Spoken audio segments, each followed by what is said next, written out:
Greetings, everyone, and welcome to Saturday Night InSaNiTy. What the fuck is up with my camera? I'll fix it. Hello.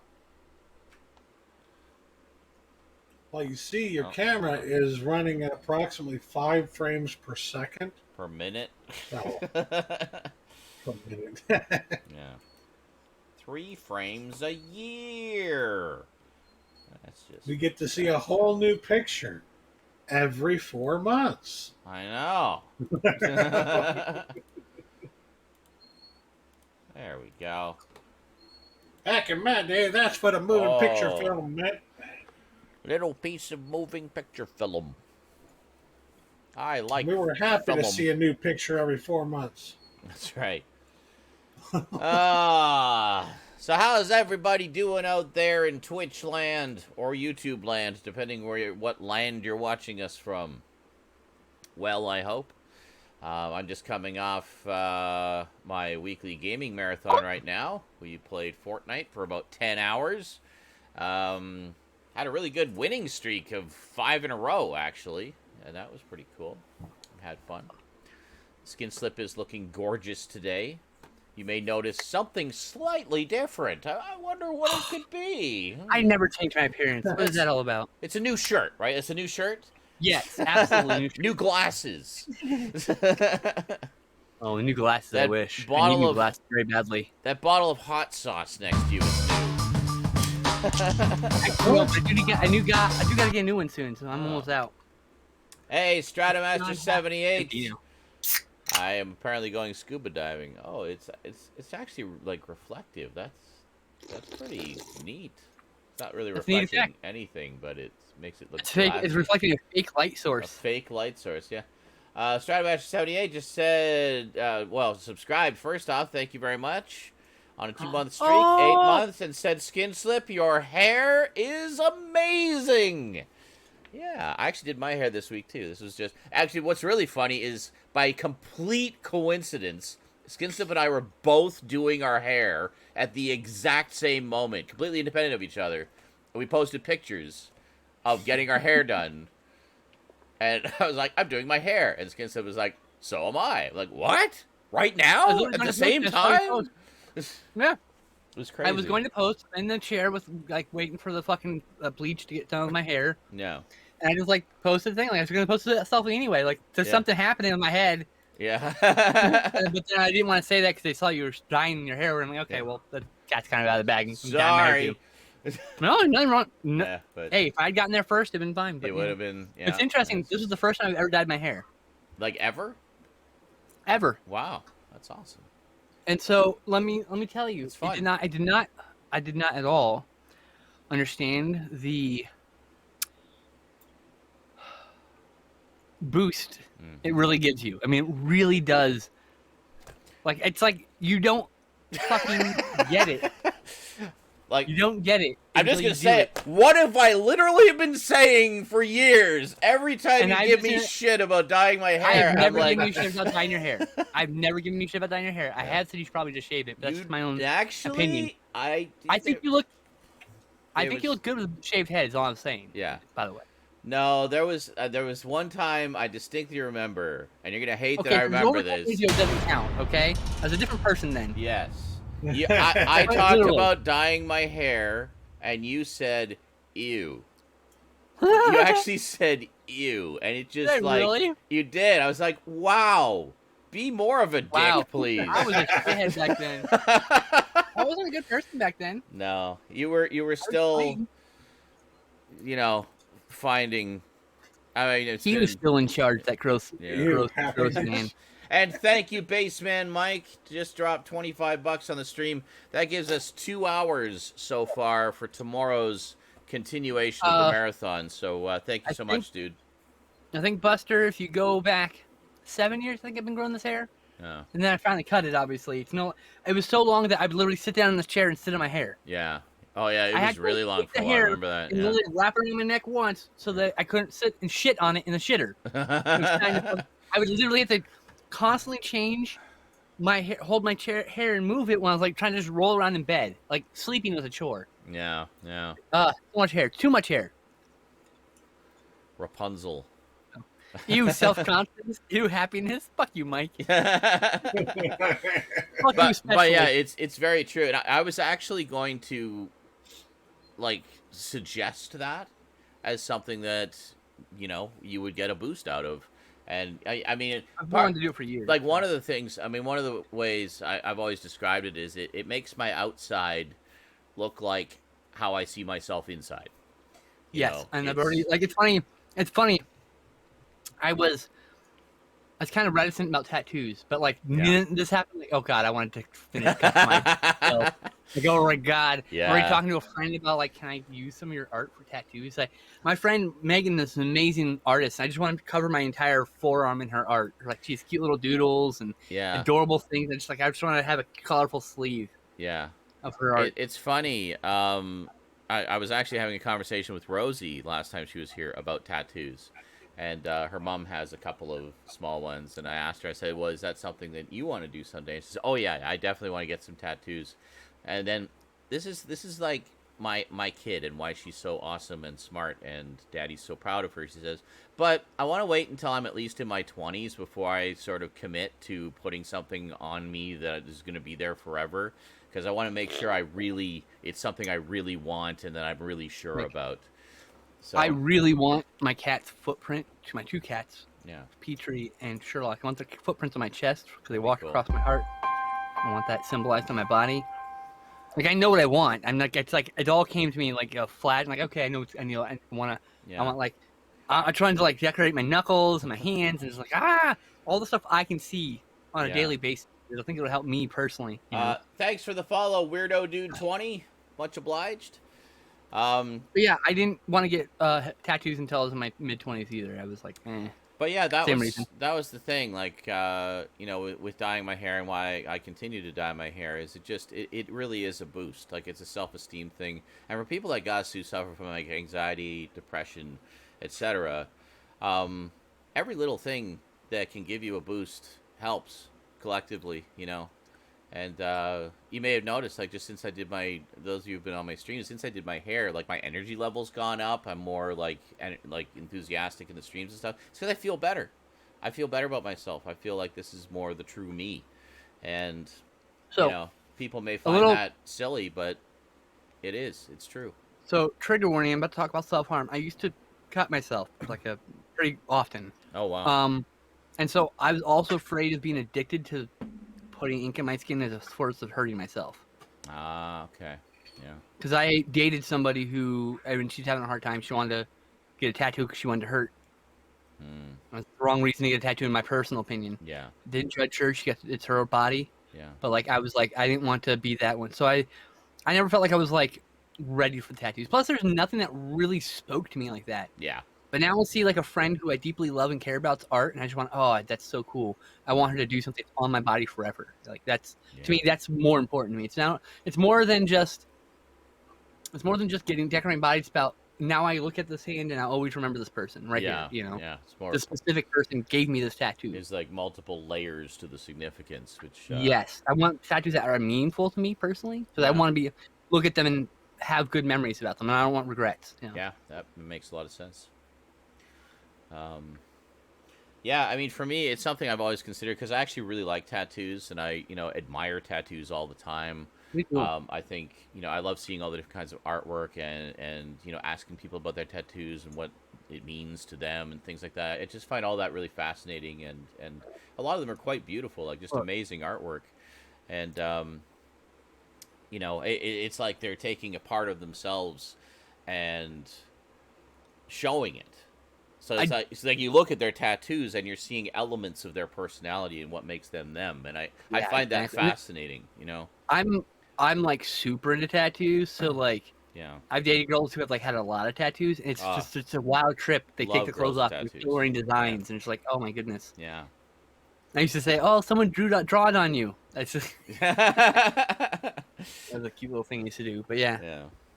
But oh, thanks. Yeah, it's great. I love my hair too. Yeah, it looks awesome. Well, I'm glad you finally warmed up to the wonder of hair dye. That was a gentle prick. Ignore me. Yeah. Ignore past me. I know. You haven't said anything like that in a long time. I will, give credit there, and thank you for that. But yeah, there have been times like when I started dyeing my hair. Like I didn't dye my hair for a long time, and then I started to dye it again regularly. And I got some of the just shittiest comments on YouTube. I remember one guy actually tracked down my personal email because he saw it. I accidentally showed it on SNI one time or on a stream or something. Oh my god! So he emailed me there. It's like, don't fucking email me at my personal email. Like I have the Zaranyzerak at shaw.ca. That's where you email me, and that's it. My personal email is just that. It's personal. You don't just send an email there out of the blue. So that automatically puts me on the defensive. So anyway, he goes on about how, yeah, the hair dye really doesn't suit you. This is when you guys don't remember, there was a brief time where I had one that was a blue black, and because my hair is graying and quite light in places, the blue part of that really showed through. And this guy says, yeah, the hair dye really doesn't suit you. It makes you look like a fat lesbian. Awesome. Yeah. I love pussy. Well, yeah, that's great. But like, what the fuck's the problem? But he said it so derogatorily, and then went on to give me some compliment about some video I made, and it's like, okay, you open with that. I don't give a flying fuck what else you have to say. You are a dick, sir. Yeah, so you can just stand bin, thank you. I need to close that. Sorry. Never see you again. But yeah, and this guy messaged me a few times over the years, and it was always like back and forth, like just incredibly deeply personal insults or complimenting or asking about it. It was just all over the fucking place. So clearly he, had some issues, but like he wasn't tactful about it at all. And eventually got to the point, it's like, dude, stop messaging me at my personal email. If you message me again, I'll report you for harassment, because this is really, the last one he sent me was this big long diatribe about, why don't you get a real job and like be a better influence for your daughter instead of die mad bitch. That's my taking money from gullible people and blah blah. That troll came back this week. I keep responding with die mad bitch. That's all I say. I hate people who just don't get how being a streamer works. It's like, yes, streamers live by the contributions of their viewers. It's not just me. It's literally every streamer in the world. That's how it works. I'm a working class stiff, all right? It's like how a waitress lives primarily from their tips.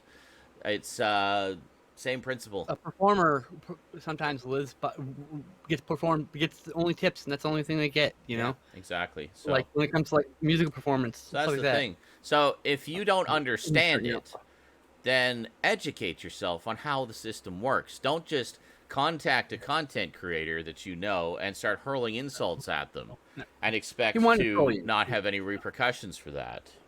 There's a thing called sea lining where they try to start with like innocuous conversation that's just bad faith and origination. It's just there to waste your time. Mm-hmm. It's a very known tactic by trolls. It wasn't really described properly until the mid 2000s. But I don't think this guy was a troll. Like I had this guy. Like this guy keeps. I'm gonna say he. 'Cause I'm pretty sure it's a he. Yeah. He keeps dead naming me and telling me to get a real job and stop being a loser. And I'm just like, die mad bitch. Die jealous, bitch. Yeah. You're just fucking jealous and mad. It's your own fucking fault. I know which one this is. Yeah, I've seen you showed me some of the posts. Die jealous, bitch. Yeah. It's like you can be jealous until the day you're dying. You're going to change what I'm doing. That's what that means, by the way. That's really what it is. And we talked about this before. It's just jealousy that they see you doing something you enjoy and doing some stuff. And no, InSaNiTy is actually right on time this week, Scarecrow Mega. Yeah, it's supposed to start around 6. About 4 months ago, something like that, we moved it to 6 p.m. Pacific. Yeah, because of the You may have not been around for that change. Out of necessity. Yeah. Oh, that's possible too. Yeah. But yeah, no, we moved it back to between 6 and 7 typically, because I'm also doing at least part of the marathon prior, so it kind of depends on how that's going. And sometimes we'll start at like 7, other times we'll start at closer to 6. So the idea is typically to end the marathon at 6, and then we get InSaNiTy going by about 6:30. So that's about right. Pacific time, because there's always a little bit setup time. You know, I can't just like click a magic button and InSaNiTy is ready to go. That's the thing people don't realize. It's not like a just turn on and go thing. You gotta do social media posts. You gotta get the right setup. You gotta check all the levels every time. Every time. Yeah. Every time. You have to. Just if you don't, you'll fuck up audio. And you're like, oh, it's not. I haven't touched any of the settings. Like, yeah, you haven't been checking your fucking settings either. Yeah. Hey, and I agree, Michael. Those products aren't just for women. How do you know? What's that? That's true. Look what Buster Cherry said. Yeah. Oh. What did he fucking say? He said Sean's neighbors are feminine cleaning products. Yeah. Oh. Yeah, don't say that. That's nothing to do with anything. He's referring to calling them douchebags. But I understand. Okay. Anyway, what Michael said, who the fuck is he to mention your daughter? That's unnecessary, under the belt, and not cool. I agree. Yeah. 1000%. When you start, you know, you want to insult me or troll me, that's fine. But when you start, you know, criticizing my parenting and telling me how I should be raising my child, yeah, you can go fuck yourself. You know, that is absolutely none of your business. None of your business at all. So die jealous, bitch. Yeah, die jealous, bitch. Yeah. Luke These are people like, this is the difference between somebody who, like, they have a mental disorder of some sort. Yeah, but clearly this person did. But they are, no, I'm talking about us, right? Oh. We have mental disorders. Clearly we do too, but different.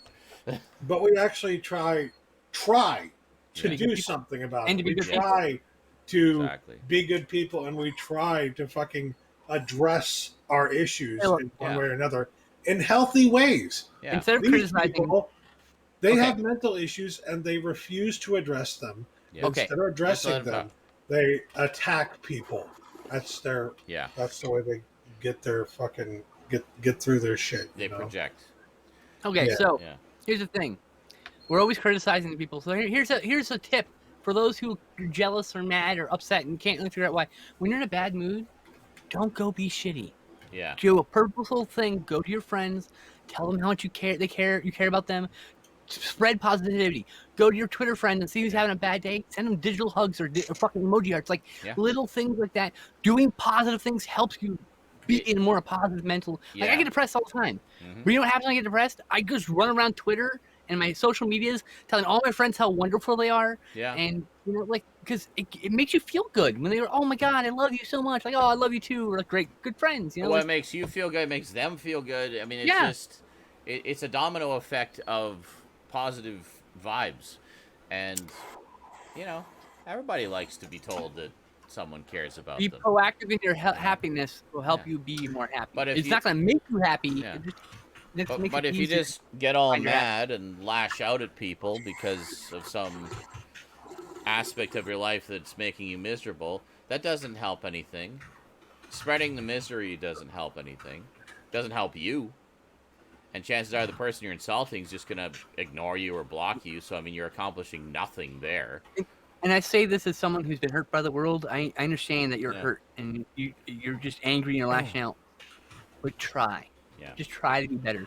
And even if you fail, keep trying. Eventually, you will just be a better person through the act of trying to be a better person. Like they say, fake it till you make it. In this case, just fake it as in like just try to be nice, even though you feel like feel like you want to be shitty. Yeah. And then eventually you just become a nice person. It's really fucking wild, honestly. Mm-hmm. It's like it's wild. Like, look at Skinslip, what we were just talking about. How she literally, I was a shitty troll. Used to be a shitty troll person, and made the conscious decision to change her outlook on things, and I did have the effort to be a better person. But you know, I did have the self-reflection of weed, but I'm trying to partake some of that, bestow some of that wisdom upon ye who may not have such joys of ruthless introspection, to understand that your hatred of me or Sean or Stout doesn't come from something we did. It's something that you're not doing in your life. Mm-hmm. So please, be proactive in your happiness. I love you. Even though you hate me. I want you to have a happier life. Exactly. So, we got a lot of news to get through today. Yes, we do. And a lot of pickups and a lot of movies. No, nothing happened this week. We can. I don't think I have. Did I have any pickups last week? I don't remember. You had 2. I had 2 last week. Okay. Yeah. Then I have 1 this week. Let me just go grab it so it's on my... I have a leaning tower of fucking Blu-rays over here. I can't wait to get through them so I can put them away. I have no pickups. Meanwhile, viewers might notice I've got 3 shelves of unwatched Blu-rays. It's 1 shelf, remember 2 exactly shelves, when it came 2 out. shelves, 2 rows in each. I'm starting to pick through them. If you haven't noticed, watch 18 movies. So nothing. Oh, I see your Tim Tams, sir. I see them. I was distracting with talking about my background, so they weren't looking interesting. Alrighty. So, let's talk about the news here. Let's see. All right, from our New York news hound, Raptor Rivera, this is the geeky news for this week, the week of Saturday, February 6th, 2021. So, trailers. We got the official trailer for the latest DC animated film. God, I'm so far behind in those now. I really got to get caught up. I think I'm like 4 movies behind now. This is the one I haven't seen so far. This is it. It's sitting on my shelf to be watched. Well, I've got that too, but I'm talking about the animated ones. The animated ones. I'm like 6 movies behind. I gotta catch up. I got a bunch that I need to get. Right so official trailer for the latest DC animated film, Justice Society, World War II. It looks so good. The Justice Society of America, comprised of Wonder Woman, The Flash, Hawkman, Black Canary, and Our Man. A group of heroes aiding the Allies in World War II acquire an ally from the future who sends them on an adventure that changes history. Cool. Gay Garrick Flash, by the way. I love little time travel shenanigans. I'm a big fan of the Golden Age JSA, so I'm like, you mentioned like literally all of them. I'm like, yes. There you go. Excellent. Yes. Teaser trailer for Shimizu's A Cube. mulch is a layer of material God. to the Yes. Oh my God, soil. JL finally did it. Reasons for Yes. applying Holy mulch shit. JL. include After all this time, conservation of JL soil did it. moisture, You've been saving up, Glorious haven't bitch. you? improving fertility and health of the Glorious soil, bitch. Oh, bless your little heart, Reducing JL. Add his name to the growth list. Thank you and so much. enhancing Now the you are on the visual list. appeal of the area. And I am very well today, Mike A Ainsley. mulch Thank you is for asking. How are usually, you? but not exclusively, organic in nature. Not doing enough with It may Sorry, be what? permanent, We'll have to wait to get back such to the news plastic as we sheeting, learn about mulch. or temporary, such as bark chips. Bark chips. It may be applied to bare soil or around existing plants. Mulches of manure Oh my or God. compost will be incorporated naturally into It the just reminds me soil of by Ben's the side. activity of worms and other organisms. The process Awesome. is used both in commercial crop production and in what gardening. it would sound like if Ben And Stein. when applied correctly, I think I managed to can be even more dramatically dull and improve droning than soil Ben Stein. productivity. You're so much more pedantic.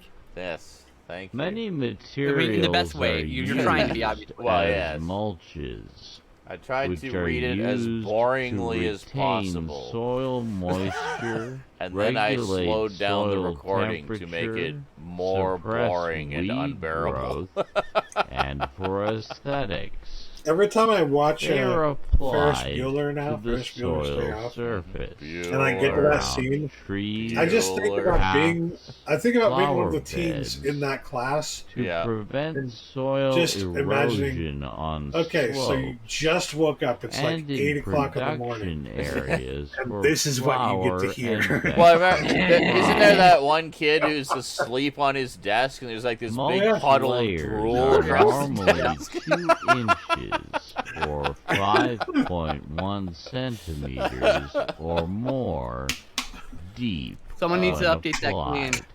command. I'm too lazy. They are to applied know at how. various exclamation times point, of the edit year, command, and then the command depending name on with the the exclamation point, purpose. and then the new command Towards text. the beginning Fine, I of got the it. Jesus growing fucking Christ. season, Anybody? mulches Anybody? serve initially What? I'm to doing it. What are you warm talking the about? I said I soil can. by helping Mulch. it retain There's heat, all this. which is lost JL during the night. 232, comma. Okay. This allows early There, it's seeding on the list. and transplanting Hooray! of certain crops. Skinslip, just so you and know, I literally said encourages I can. faster I was growth. going to do it. Nope, I did it. Hey, in a hey, hard hey, way. hey, Guess hey, what? Progresses. JL, Mulch You just made the list. stabilizes the soil temperature and moisture and prevents the The mulch growing list. of weeds. It's a good from list. seed. The list, the list thing In is like one of my favorite temperature gimmicks. climates, Chris Oh, Jericho yeah. is like the most effective brilliant mulch is wrestling genius. He can literally get dependent upon the two fucking time words, of the list, year over. they He, are it was by the way, applied, he did that as a and dare. when Someone dared him to applied do the phrase in the list fall over, and he and fucking did that winter shit. Yeah. are used So like I You just to made the delay fucking the arguing for that. growth of perennial And then he literally plants went for like several and weeks in and the kept getting new spring phrases over, just or over and over again. prevent Yeah. Every week growth new phrase. in winter That's funny. during warm It's fucking, he's a spells, brilliant, he's a genius which when it comes to that limits platform. freeze thaw Wrestling. damage. Not politics. He's not very good. At The those. effect of mulch upon soil moisture 2020 release of the content 60s is Batman set. I have no idea. complex. I have the Mulch set from a few years forms ago. a layer between the soil and the atmosphere. You mean the animated series? Preventing No, he's talking about the sunlight 60s from 60s one. reaching Oh, I haven't picked it up the yet. I need to pick it up. It's on my list of surface, things to grab Yeah. before thus it fucks gobbles up reducing and gone. You know? Oh, yeah. evaporation. Yeah. 'Cause However, it won't be around forever. No. mulch can Because it's a DC also property. prevent No, water Honestly, I from can see them- reaching the soil I can see. I think Warner by owns some properties that absorbing like, or blocking Marvel. I water can see them trading. from Yeah. Like, hey, we'll trade the rains. intellectual property. You want this In thing? order It's to Batman. We want that thing maximize because it's the whatever character, benefits of fucking mulch Ghost Rider or while something, whatever. That's minimizing Lionsgate, but its negative you know, and it's like, yeah, sure, because influences, you know when they did those it is deals way back when, often applied in late they did it for spring like or several early studios, summer, the greatest characters, and a lot of when those characters are soil locked away. temperatures have Yeah. risen sufficiently, but soil moisture content Oh, Luke. is still Soil relatively high. moisture. Huh. However, It's really long. That's Yeah, that's permanent why it costs so much fascinating. money. is also You help pay Sean's widely bills every used time someone and pays into it. valued for its simplicity. It's your turn next, Razor Wire. I believe in as you. popularized You got the by 137 author pounds, come on. Ruth Stout, who Oh, said, Ruth quote, Stout? 127? My Like way is Stout? simply to keep a thick Something like that. mulch Something of those rings. any vegetable matter that rots Vegetable on matter. both sides You're of my it's exquisite vegetable pain, right, flower Razor? garden Exquisite pain. all year long. As it decays and enriches the soils, I add more. You know what? I actually quote. want to do this instead. Decays. Plastic Ant, mulch used ant, in large-scale ant. I'm gonna tag every motherfucker commercial production who, like, is has ever laid gotten down with a So whenever someone- tractor it's gonna tag drawn everybody. or Oh, God, what are you doing? standalone What is layer she doing? of plastic mulch. The madness. This is Huh. usually part of there. a Now you get tagged by the bot mechanical when you process. See, what I don't understand is if the whole raised purpose of beds mulch are is to fertilize formed, the soil, Plastic how the is fuck could rolled you have out on plastic top mulch? and seedlings I don't are understand that. I'm going to have to look it up and do another long recording Drip about it. irrigation Yes, you should. is often required. Oh my god. Tape laid under the I don't even know. plastic. How does that work? Plastic mulch Why would we want to put plastic on the ground? We're trying to get out of the environment, god damn it. Materials used as mulches vary and depend on a number of factors. They're not biodegradable, but they biodegrade within like 200-300 years, so it's not bad. Appearance. I think what it is, it's like a sheet of plastic over top of the mulch, so the mulch actually composts underneath. Durability, combustibility, something like that. It's like to seal it well, in. You're definitely going to read that for mulch too. Yeah, mulch 2. And how clean it is. Mulch harder. Some can There'll be 3 lists. There'll be seeds one list for everyone who's played mulch, one list for everyone who's played mulch 2, and a third list for everyone who's played mulch 1 and 2 back to back. Used as mulch. As soon as one ends, they played mulch 2. You'd be like, you son of a bitch. That's grass a fucking clippings, that's a leaves, list. That's a hay, very straw, small list, I imagine. Kitchen scraps, comfrey, Still going. shredded bark, whole bark nuggets, sawdust, Bark shells, chips. wood chips, shredded newspaper, cardboard, wool, animal manure. etc. Many of these I even say etc. as boringly as possible. Direct compositing system, such as the mulch clippings of a mulching lawnmower or other organics applied as sheet compositing. Oh, here it is. Composting, not compositing. We're not talking about film production. We're talking about motherfucking mulch. God damn it. I love that. So anyway, back to the news. Thanks, JL. Really appreciate it, dude. I know you've been saving up for that one for a while. Really appreciate the effort there, dude. That was amazing. All right, teaser trailer for Shimizu's Cube, directed by a Japanese filmmaker, Shimizu Yasuhiko. The film acts as a remake of the 1998 Canadian horror gem Cube. The original film's director, Vincenzo Natali, is on board as creative advisor. Interesting.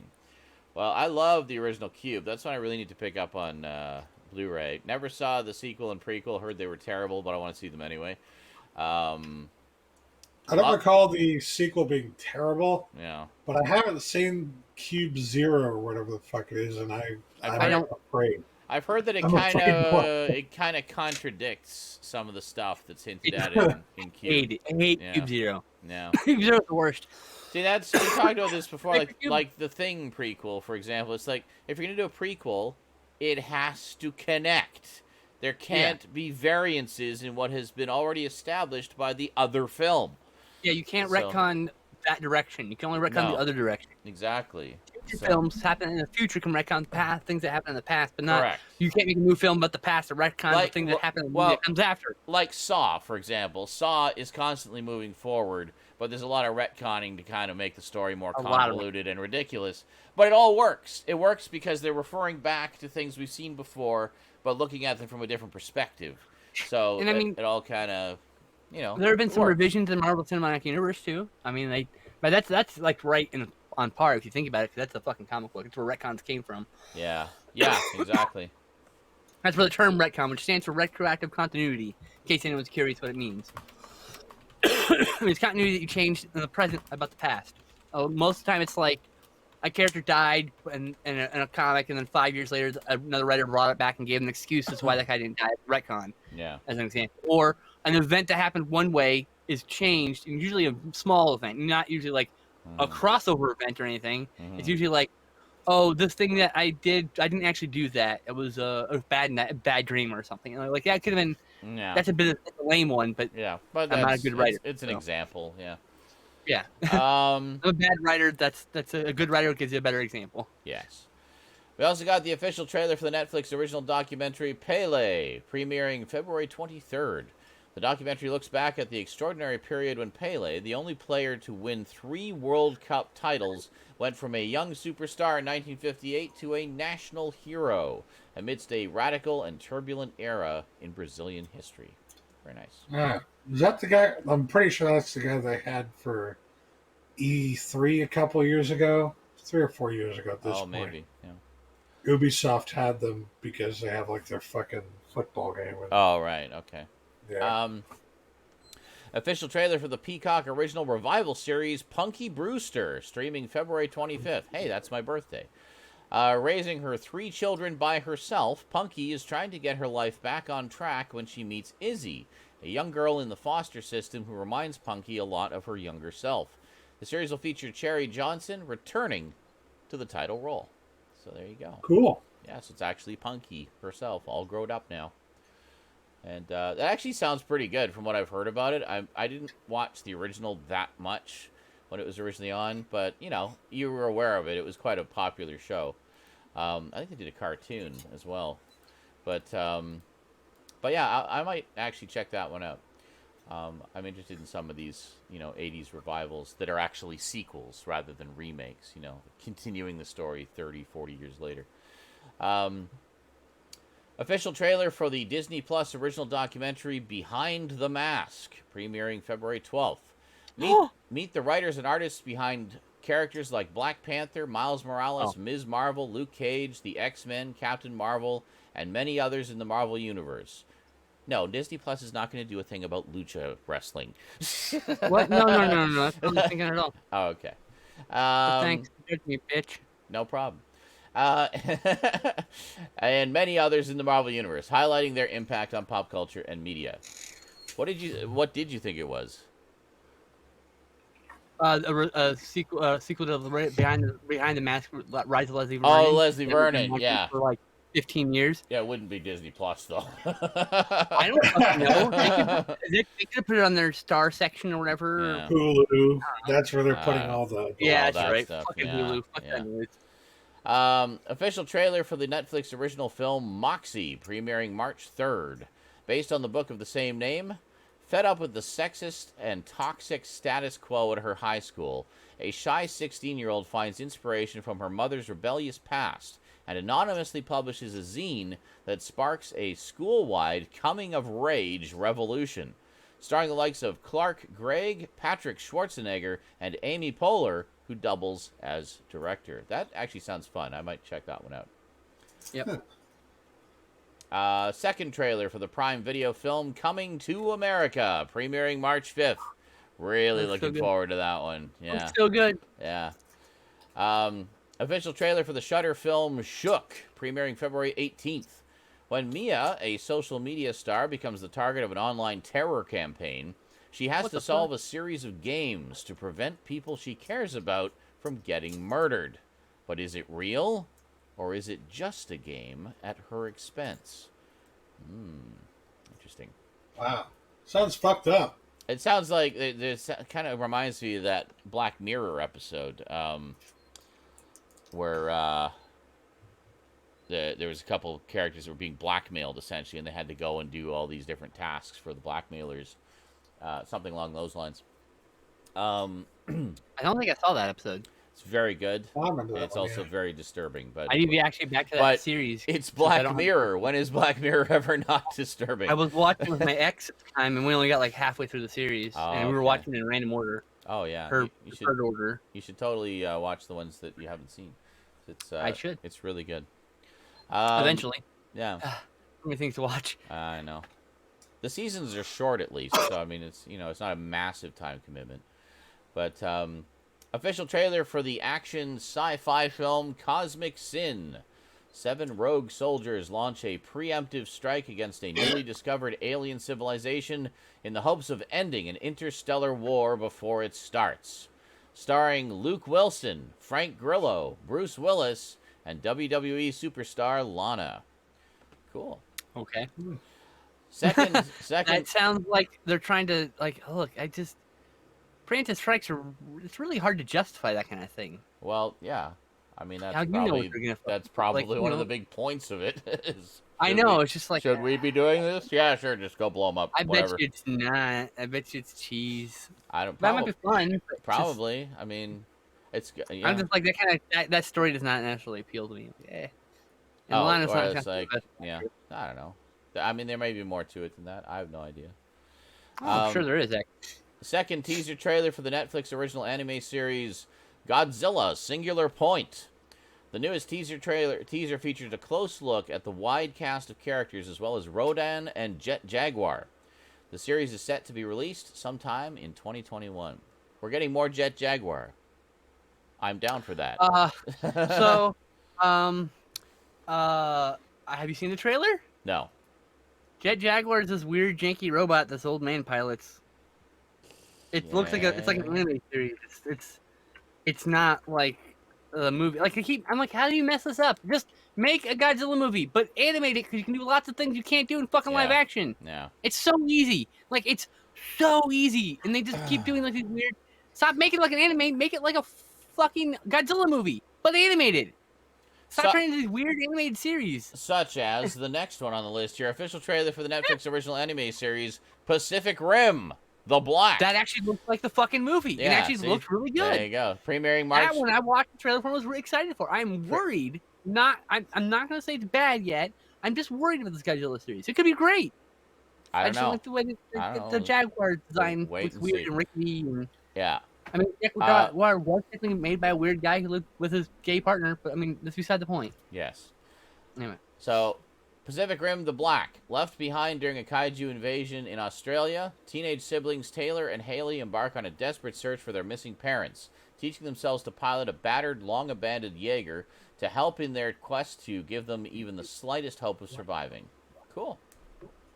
I'm down for that. Yeah, it looks great. It really does. I'm down for anything more from that universe. I love Pacific Rim. It's exactly the same Godzilla should be. It's like the movie, but with things they can't do in live action necessarily as well. Or as easily. Yeah. Efficiently.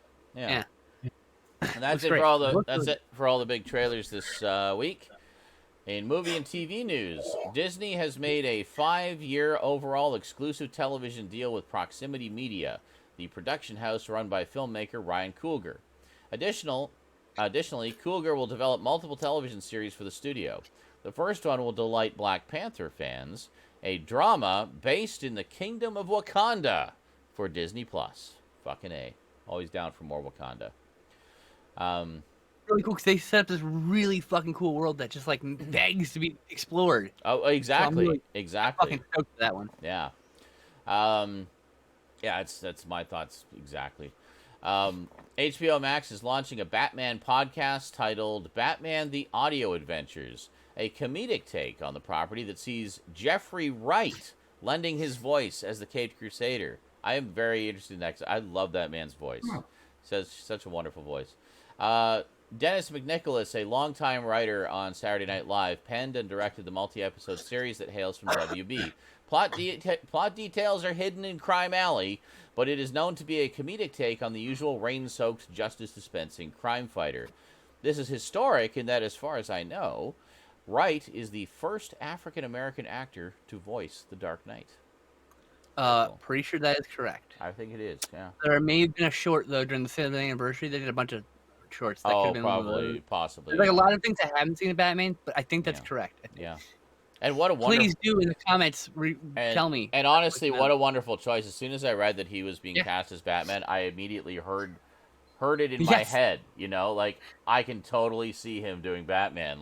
That's perfect. Legit, there were people on Twitter complaining that a comedic take in Batman wasn't appropriate. I'm like, brother. Sake. Did you see Batman The Brave and the Bold? It was brilliant.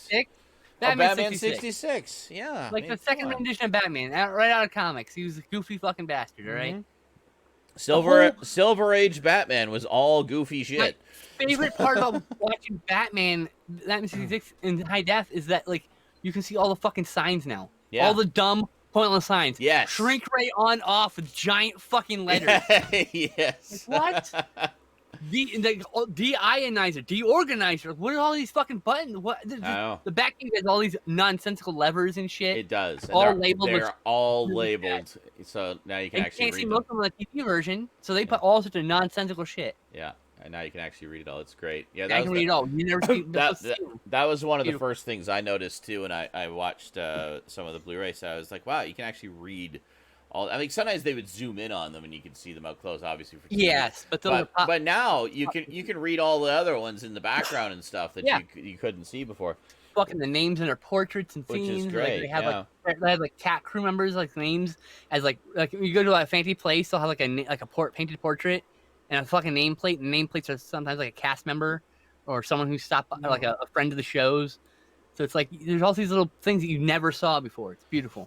No, I do not believe that is true. Buster Cherry says, is it true the Pattinson Batman is being put on hold because Pattinson is not getting along with the director? No. It was put on hold because he injured himself on set. And they had some COVID issues as well. So there's been other reasons for the delays. Yeah. Injuries. I think it was injured or he got like a positive COVID test. It was something like that. I forget the specifics. But the thing is when you do an action film, a lot of them don't realize that you should do all the stunts last. You do everything before the stunts have to do the last. Someone's gonna get hurt. Everyone always gets hurt. Yeah. No matter what precautions you have, pads. You can fucking give someone full body pads. They'll fucking find a way to sprain their ankle. It just exactly. Like I was gonna say regarding the podcast, Batman podcast. I was surprised to hear they're doing a new Batman podcast, and it has nothing to do with Kevin Smith. I know, right? Yes. He's done Fat Man on Batman for so damn long. Dear God, get him to write a script though, because he'd be perfect for that. Oh, that'd be great. Yeah, I'd love to see. Because he's written some really great Batman stuff. The Widening Guy is really fucking good. Yeah, I'd love to see him do like maybe one of the animated ones or something. But it would be great. Yes. I will never not be mad that they canceled his take on Howard the Duck. Never. I'll always forever. Yeah. Forever. Yeah, I was so forever and ever and ever. I'll never forgive it. Looking forward to that. Like, unless you launch it again with him running it, I will never forgive it. That's how. It's the only way to make it right. Is to launch. Just call him up. Remount it. Do it. Yeah. We want fucking Howard the Duck. We want our smoking foul mouth duck. Yeah, exactly. Actor Don Cheadle has confirmed he will appear on the upcoming Falcon and Winter Soldier series. So he, of course, plays War Machine in a U.S. War Machine or the Iron Patriot. Something, yeah. There's been a few names. One of those fucking names. He's one of those. He's all those characters actually. But he's just I don't know what he's doing right now. The program premieres on Disney Plus March 19th. Excellent. And apparently, WandaVision is really good. I've been hearing nothing but good things about it. Playwright Stacey Osei Kuffour has signed on to pen the Blade reboot from Disney and Marvel. As previously reported, two-time Oscar-winning actor Mahershala Ali will be stepping into the role of the titular character, the half-vampire, half-mortal hero. I think that's awesome casting, by the way. That's shaping up so well, by the way. I think he'll be Hi, great. Garbage Gamer. Hi, Garbage Gamer. Wait till I finish the Yay! paragraph, then we can greet Garbage Gamer. For now, just stoic silence. Stacey has previously written for HBO's Watchmen, and with her nailed down, Blade will now be the first Marvel film to be written by a woman of color. Very cool. Yeah. Getting a lot of representation in this batch of news. It's great. Oh, hi, Garbage Gamer. I didn't see you come in. Hello. Welcome. TVs. I'm adjusting so it's not so bright. They are blinding. I wish you could have custom settings. You could go, that's an eye setting. I used to, actually. Oh, okay. Probably when the power goes out, you lose all those fucking settings and shit. So Zack Snyder's Justice League has an official rating of R. The film will premiere on HBO Max on March 18th. I'm not shocked. Sure, that works. I'm not bothered by it. And apparently they're not doing it as a 4-episode miniseries anymore. They're just doing it as a 4-hour movie. So, as it should be, really. You know? I think you should have intermission in the middle, like. Oh yeah. Like I think we were talking about this last week. Yeah. Like you could just have some really epic theme playing, like that'd be so good. Yeah, some kind of you know overture. What's gonna happen? That overture train comes on, I pause it, go pee, because I don't want to miss. You don't want to miss the music, exactly. Yeah. I don't want to miss. The music's beautiful. It's the How same the West was won. We watched it last year, and we literally paused it, go pee, and came back and listened to the fucking overture music. Oh, I do that with all of them, Beautiful. all those movies. Like Lawrence of Arabia has a wonderful overture in the middle. It's just a beautiful score. Rewatch that. And yeah, it's been a long time since I've watched it too. I need to rewatch it. But it's, I haven't watched it since I bought it, and we all watched it together. I also have not watched it since I bought it. But we remember we watched it together for the first time ever. I watched the DVD. We watched it. We did not watch it. We had planned to watch it, but we just never got around to it. And I think I think we all bought it, but we never actually got around to watching it. We should do that. We should. That would be like an afternoon. It's a long haul. Yeah. But it's good. Yeah. It's great stuff. I mean, we could turn into a stream to earn money on it too if you want. Make popcorn, order pizza, but I mean, whatever. Like, you can stream it. You can stream yourself, us talking, and you can make money on it. So you don't have to lose any money. For sure. And I would just say, make sure you have lots of water on hand because that movie will make you very thirsty. Yes, it will. You feel the sand in your butt, the phantom sand in your butt. Yes, you always get it. You go to the sand. You always get sand in your butt and your shoes, no matter what you do. Oh God. You feel it, and you're like, Yeah, there's this romantic notion of making love on the beach, but oh God, no. I've done that. No. Sand everywhere, in every nook and cranny and crevice. You have no idea. And every orifice. And every orifice, yes. It is not a good time. If romantic, you had the tide lapping on you, but no, it's cold. Things get shriveled. You didn't know you had. Yeah, it's like all the orify. All the orify. I can't believe I had sand there. Yeah. I didn't know I had a fold there until I got sand stuck. You know, like. Okay, Corey Hawkins, who previously starred in Straight Outta Compton and Kong Skull Island, has joined the cast of Last Voyage of the Demeter, based on a single chapter, The Captain's Log, from Bram Stoker's classic 1897 novel Dracula. Oh, cool! They're doing like a movie based around it. That's cool. Oh, it's the boat trip. It's the boat trip when he was going from Transylvania to England. Yeah. Dead. Oh, dude, I want to see that. Yeah, that sounds awesome. Pausing the 1979 Dracula, watching that movie, coming back. And then coming back. Yeah, watching his. Anyway. So, cool. From Bram Stoker's classic 1897 novel Dracula, the chapter tells the story of the Russian schooner Demeter, which was chartered to carry private cargo, 24 unmarked wooden crates, from Carpathia to London. The film will detail the strange events that befell the doomed crew as they attempt to survive the ocean voyage, stalked each night by a terrifying presence on board the ship. When it finally arrived near Whitby Harbor, it was a derelict. There was no trace of the crew.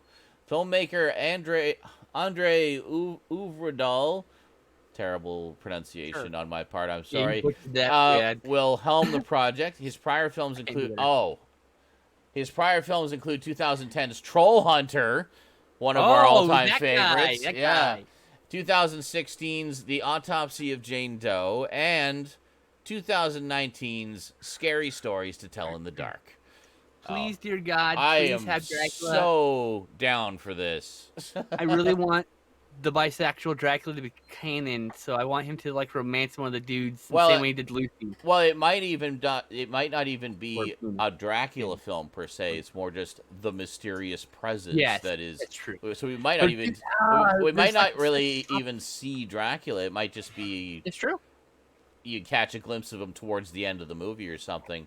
That's the impression I get from how it's being described. There's just a real opportunity to do something really cool with that. Well, yeah, but I mean, I've never seen Dracula as a sexual being at all. Really, I mean, it's very just, much a sex thing. Though. I mean, we're just cattle to him. We're food. But it's also essentially a rape fantasy. It's a power fantasy. It's a power thing. It's also if you get into the fantasy aspects and what we as the reader or viewer take away from it. They replace sex with biting the neck. I mean, like yes. It's just, well, what did they used to call it? They used to call it the and it's not that the wrong reading.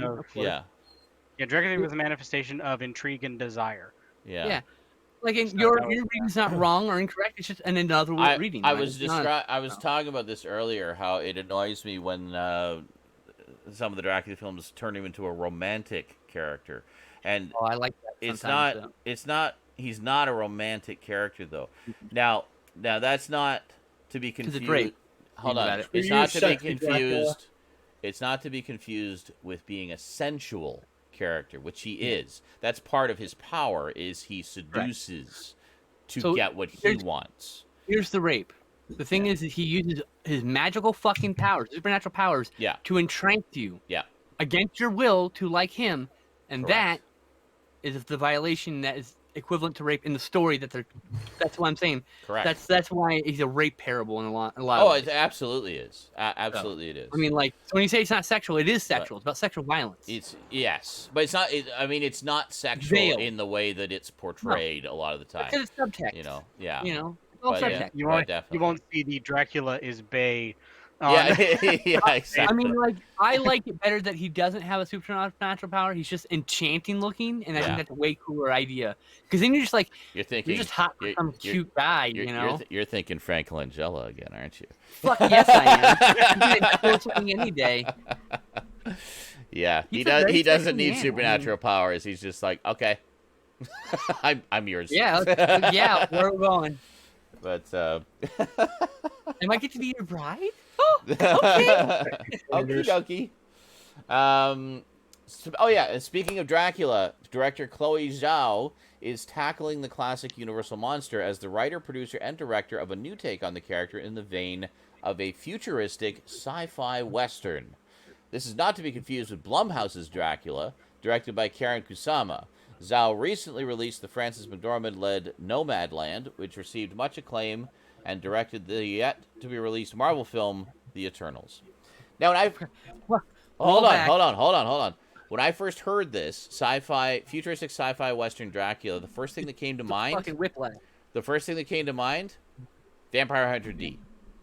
I also thought Outland, but... That is a futuristic sci-fi western with vampires. Vampire Hunter D. But so is Outland without the vampires. It's just the sci-fi western. Outland? Yeah. Oh, yeah, of course. Yeah. Sean Connery. Outland. Love Outland. So I thought you were referring to, I was thinking, there's an Outland with vampires? I was very confused. Oh, no. Stakeland is a post-apocalyptic vampire western, actually. So a lot of people were like... that movie if you haven't seen it. A lot of people were like, what the hell? But then I thought about it. It's like, this isn't... There's been other vampire stories that kind of in this vein, pardon the pun, before. And I'll check it out. I think specifically there's a movie called Dracula 3000, which is him in the future. But yeah, there you go. The first thing I thought of this is like, wait, I know for a fact everyone's going to have like, I Frankenstein, which bombed, by the way. Yeah. I liked it. I need to revisit that. I need to revisit it. I actually enjoyed I Frankenstein. I didn't, but I need to revisit it and try it again because I don't know. I think there's something about it. It's like I didn't like it, but like at the same time, every time I see it, I'm like, I kind of want to see it again. Like, fuck, what the fuck? Something has something there. Interesting little story about that. It's supposedly based on a comic book, and there was a comic book in the works, but it never got published. It never got finished. So it was based on a comic book that never got published. So for a while there, you couldn't get a movie made unless you were attached to another property. Yeah. So a lot of people were doing comics because they were cheap, and a lot of movies getting their comics option before they were published, and then just that was all they wanted to do, really. So when I was watching it, my thought was, this feels like I don't know if that's this case. This feels like a graphic novel. Like I feel like I'm watching a graphic novel brought to life. And it feels like a comic book too, yeah. Yeah, if you kind of look at it in that way, that it's basically a living comic book, I think it works fine. Like I enjoyed it. I especially liked Aaron Eckhart actually as Adam. I thought he was great, and I liked that kind of take on the character. That, he's immortal, he's strong, and he's intelligent. It's not all the time that the monster is depicted as being intelligent, but in the book he's very intelligent. He starts off like with the intelligence of a child, but he grows, he learns very quickly. And I liked that was the portrayal they went with, was that this is the monster who has been wandering the earth for literally centuries, and literally centuries, he's very smart now. And he's taken because he's constantly learned. Exactly. So I enjoyed I Frankenstein. I know a lot of people didn't, but I actually liked it, and I need to rewatch it. I will watch it again because I want to do a remember review. I was pretty hard on it. So yeah, no, I'm sure. Maybe with a fresh perspective, you might get a little more out of it. I've been watching a lot of movies, so I think I've been and really wanted to like watch movies with you again since we has been like 2 years last time we did that. I was looking through the thing. You know, it's been 2 years since we live streamed together. Other than this. No, it hasn't been that. We've done a few things, but not like as much as we. Well, we did Fortnite, but we also did Thunder the Barbarian. We did that, and we did some other cartoons. That was 2 years ago, dude. That's 2018. That was not 2 years ago. That was like a few months ago. That was not a few months ago. I've not seen Thunder the Barbarian. Okay, a few months ago. I will look up the stream right now, and I'll tell you exactly when it was. Watch it 2019. Yeah. I mean, it's not going to be 2 years ago. I guarantee you that. Okay. That's like literally the I most. mean, it's 2021, so 2019 would be 2 years ago. But I'm just... Yeah, I didn't want to say anything. I was like, all right. Hey, time flies. That is the message. Thunder the Barbarian, June 25th, 2020. It's not even 1 year. 20? Yeah. Really? It was last year? Yes. That's too long, though. It's way too long. Yeah, I better not do I've it been August busy. when you finally get done doing it. I'm trying to make a living. No, I don't make any money off of those streams. I enjoy doing them. Which is why you watch one fucking movie. Yeah. It's not all day. I know. You do it like its first thing as your stream starts. You watch a movie and then you play video games. Like real simple. I don't know, something like that. We'll or see. I could just watch movies off the stream. I'm cool with that too. Yeah, but then I'm definitely not making any money. But then we're just having fun and you're relaxing instead. Whatever. I need money to be involved somehow. Large quantities of money. Remember when we used to watch Doctor Who? Yeah, that's something we definitely need to get back to. Especially since we're so achingly close to the end of the classic series. I'm just like to watch maybe a movie a month. I mean, I don't even think that seems like a lot. I don't know. Oh, wow, make me sound like the shittiest, most neglectful friend. Oh, no, hold on.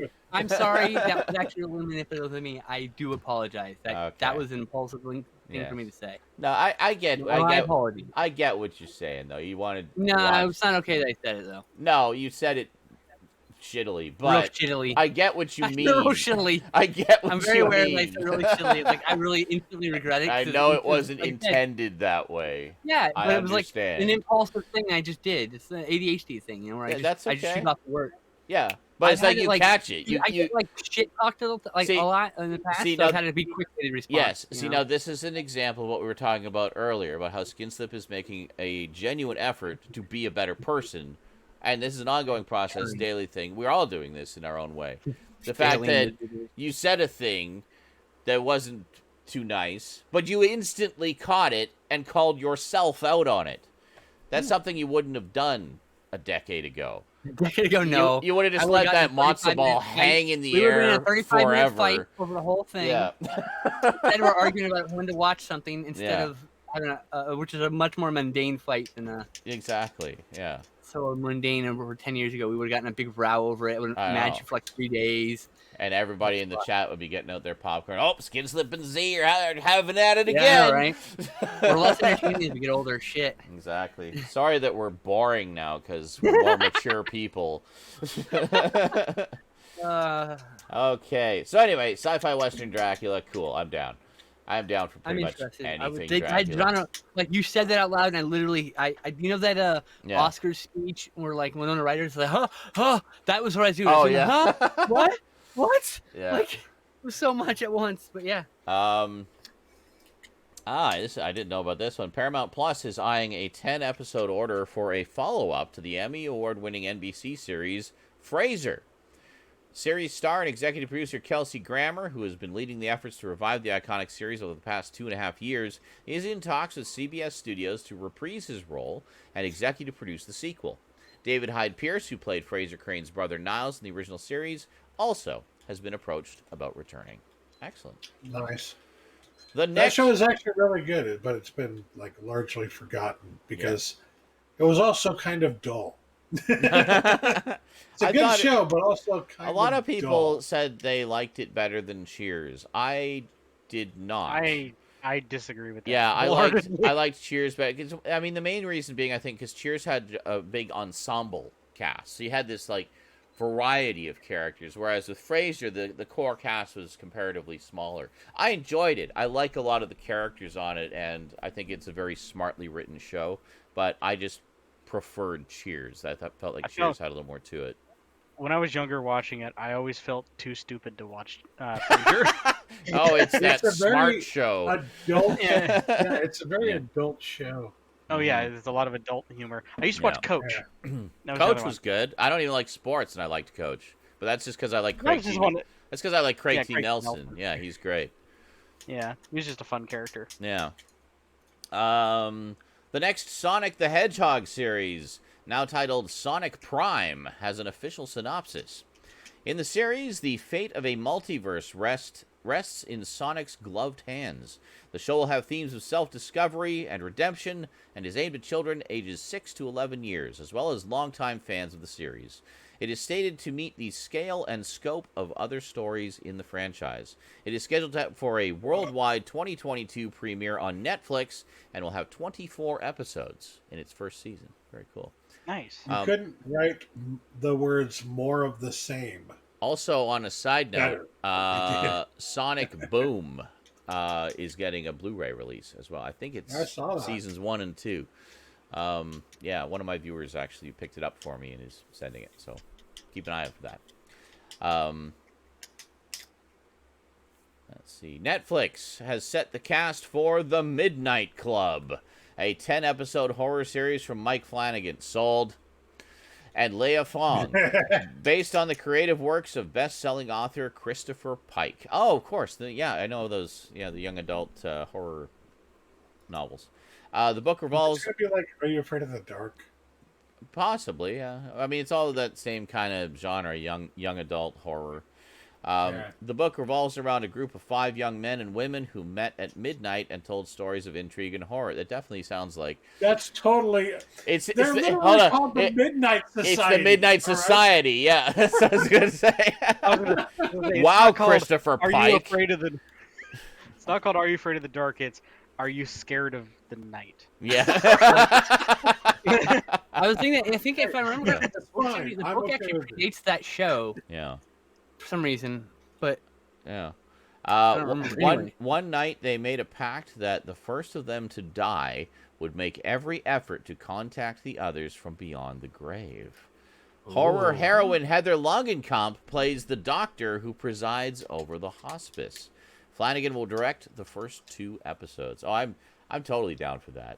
Well, Flanagan's on it. I'm sold. Yeah, that's what I said. I said like, no matter what it is. I was like, from Mike Flanagan, sold. Sounds good. Yeah, I love Mike Flanagan. I have not disliked anything I've seen of his work. He's just he's done great. He's a great filmmaker. Consistently excellent. Crunchyroll and Idris and Sabrina Elba's production company will be collaborating on an animated dark fantasy Afro-futuristic science fiction series with the working title Dantai. The series will be set in a city where the rise of biotechnology has created an ever-widening gap between the haves and have-nots, according to the official logline. 2 rising stars from either side of this divide are pitted against each other in a story that will ultimately explore equality and kinship within a corrupt society. Gee, does that sound like it's loaded with subtext? I'm gonna go. Metropolis. Yeah. You said it was Afrofuturism, right? Yeah. That's like something so not seen in a lot of films, so I'm really just excited to see that in motion. There's a lot of graphic novels and written work. The genre of this. There's a lot of role-playing games set in that aesthetic, but I'm really stoked for that on film. Like, it sounds really cool. Off and I'm like, holy crap! Someone got a thesaurus. Yeah. It's like this. It's like, holy crap! Okay, calm down. But those are all very specific keywords that tell very you something specific. about the setting. Yeah, exactly. Yeah. There's like 10 of them. There's 10 of them. Yeah, it's very specific setting. I actually and he said all those. I'm like, okay, interested, more interested, even further interested. Like as it just kept getting more interested. You're gonna get the Blu-ray. You're gonna be like, okay. Looped around the box. Guardians of the Galaxy Volume 3 will utilize the same technology that Lucasfilm uses to make The Mandalorian. It was previously revealed that Taika Waititi is also using Lucasfilm's stagecraft to help make Thor: Love and Thunder. James Gunn also revealed that he is 100% finished on the Suicide Squad and added that Warner Brothers didn't interfere with his story or his final cut. That's pretty cool. Warner Brothers hasn't generally been interfering when it comes to their. Not too bad, no. It varies. a large amount of faith in their teams Well, of directors. There was some shittery in some of the films, but like it's not like it's not heavy-handed like it is in some companies. When they get heavy-handed, you notice it. You're like, Yeah. Well, Fox with some of their X-Men movies had clear studio interference. Basically, the whole time Tom Rothman was there was studio interference out the ass. And as soon as he left, suddenly all the movies were good. Well, better. Some of them are not, some of them not great, but not terrible. I don't think there's a bad one, but like the first X-Men movie is like so good. Like, we got Deadpool, which he kept. Oh, Deadpool! That might be the best actually in the whole franchise. Turning down, and we got Logan. I mean, we got some good. We got New Mutants. I mean, Logan also a superhero horror movie. Like. Logan's like hardly a superhero film. I know, but I mean, it's still apocalyptic, like adventure film, and it's like a road movie. It's very good. Oh my god! I was gonna say that too. I was gonna go Sony. I need to rewatch it. Yeah. It's another Western, actually. So this one didn't take very long. A scripted film based on the GameStop Wall Street controversy is in development at HBO. Was that like literally last week? Yes, it was. The fucking carcass isn't even cold. That got greenlit instant. That must have been like the next day. The film is described. The film is described as exploring how a populist uprising of social media day traders beat Wall Street at their own game, turning the stock market upside down and shaking the financial world to its core. A documentary on the event is also in the works. To be fair, 1000%. It's a someone already had a script that had this plot, and they're like, "Oh fuck, let me just do some changes. It'll take me one day, and I get this centered on this fucking real life shit." Yeah. I was just gonna say someone's writing this out, and they go, "Oh wait, it's actually happening? Oh fuck!" Crap. Yeah. So change this from Evil Corp to GameStop, and yes, okay, done. But I mean, but to be fair, that is a pretty fascinating story. How they literally just said, "Oh, we know how to work this system and work it hard. Just takes a bit of a coordinated effort, and boom." You're all going broke now. With the right marketing, it'll appeal to the dead dude bros who think Wolf of Wall Street is a fucking Bible. Like that's good action. What? That's another one I need to see. Actually, I really want to see. Really great movie. Yeah, that's what I've heard. And I called the whole situation. It was. Oh, go ahead. I was just gonna say I'm down for pretty much anything with Leo in it. So yeah. He called the whole event, with Wall Street and Reddit. He goes pretty much, what happens when you try to take money away from people who it wasn't theirs to begin with? Yeah. The whole idea, it was attacking trust funds. Yeah. People saying they had money in nothing. Hedge funds. My favorite part is the minute fucking the common person gets to get access to that kind of stuff, they shut that shit down. Yeah. The minute. Just so you know, it's not a real fair game at all. Oh, it's absolutely it only favors the rich. Yeah. It should tell you everything that, like, a hedge fund, after this all happened, another hedge fund came around and made millions of dollars buying and selling GameStop stock as a result of that. Yeah. Nobody's fucking talking about that. Nobody's fucking calling them in to speak to Congress about what they did. Yeah. Nobody cares about that. They care about the little people who did this. Yeah. Yep. Because the little people aren't allowed to do this. So when little people do, call before Congress. You got to fucking talk to them, explain what you did. You mean the internet found the loophole in your capitalism game? Yeah. What? Oh, right. No. Oh no, Yeah. Jesus. Transgender actor Jen Richards has been cast in the CBS series Clarice.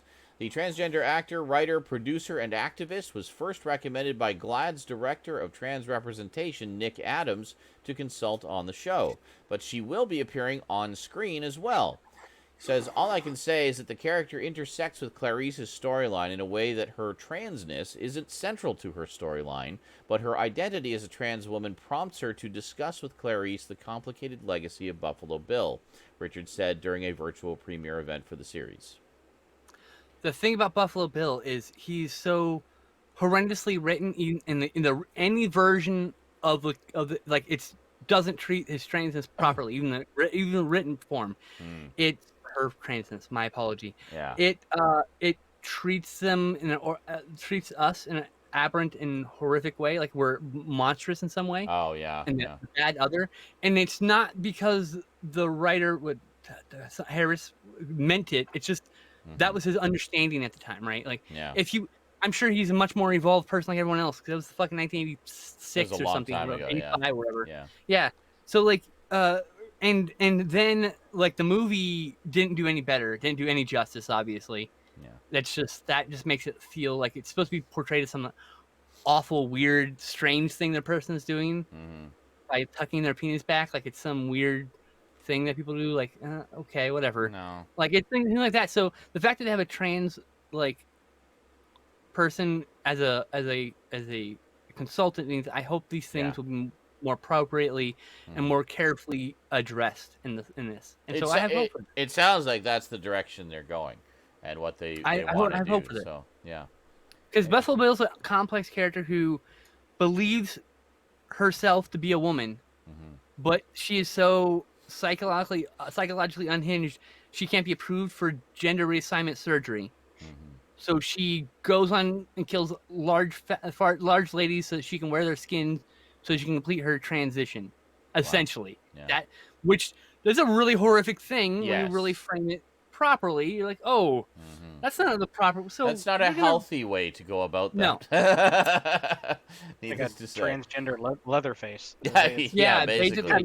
But it's like, but it treats us like we're monsters, and it's like not. Yeah. They need to be addressed in a different way, and it's been a kind of a thing in the. You could talk about how like the system is the monster, the system that creates the monster.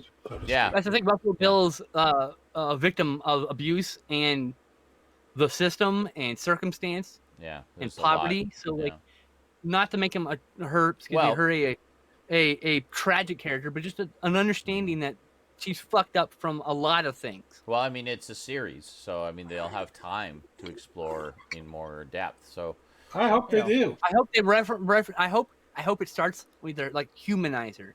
So we begin her journey. She's fine, but slowly she deteriorates, and we don't want her to deteriorate. We're watching this deterioration at the same time that other things are happening. I think that'd be really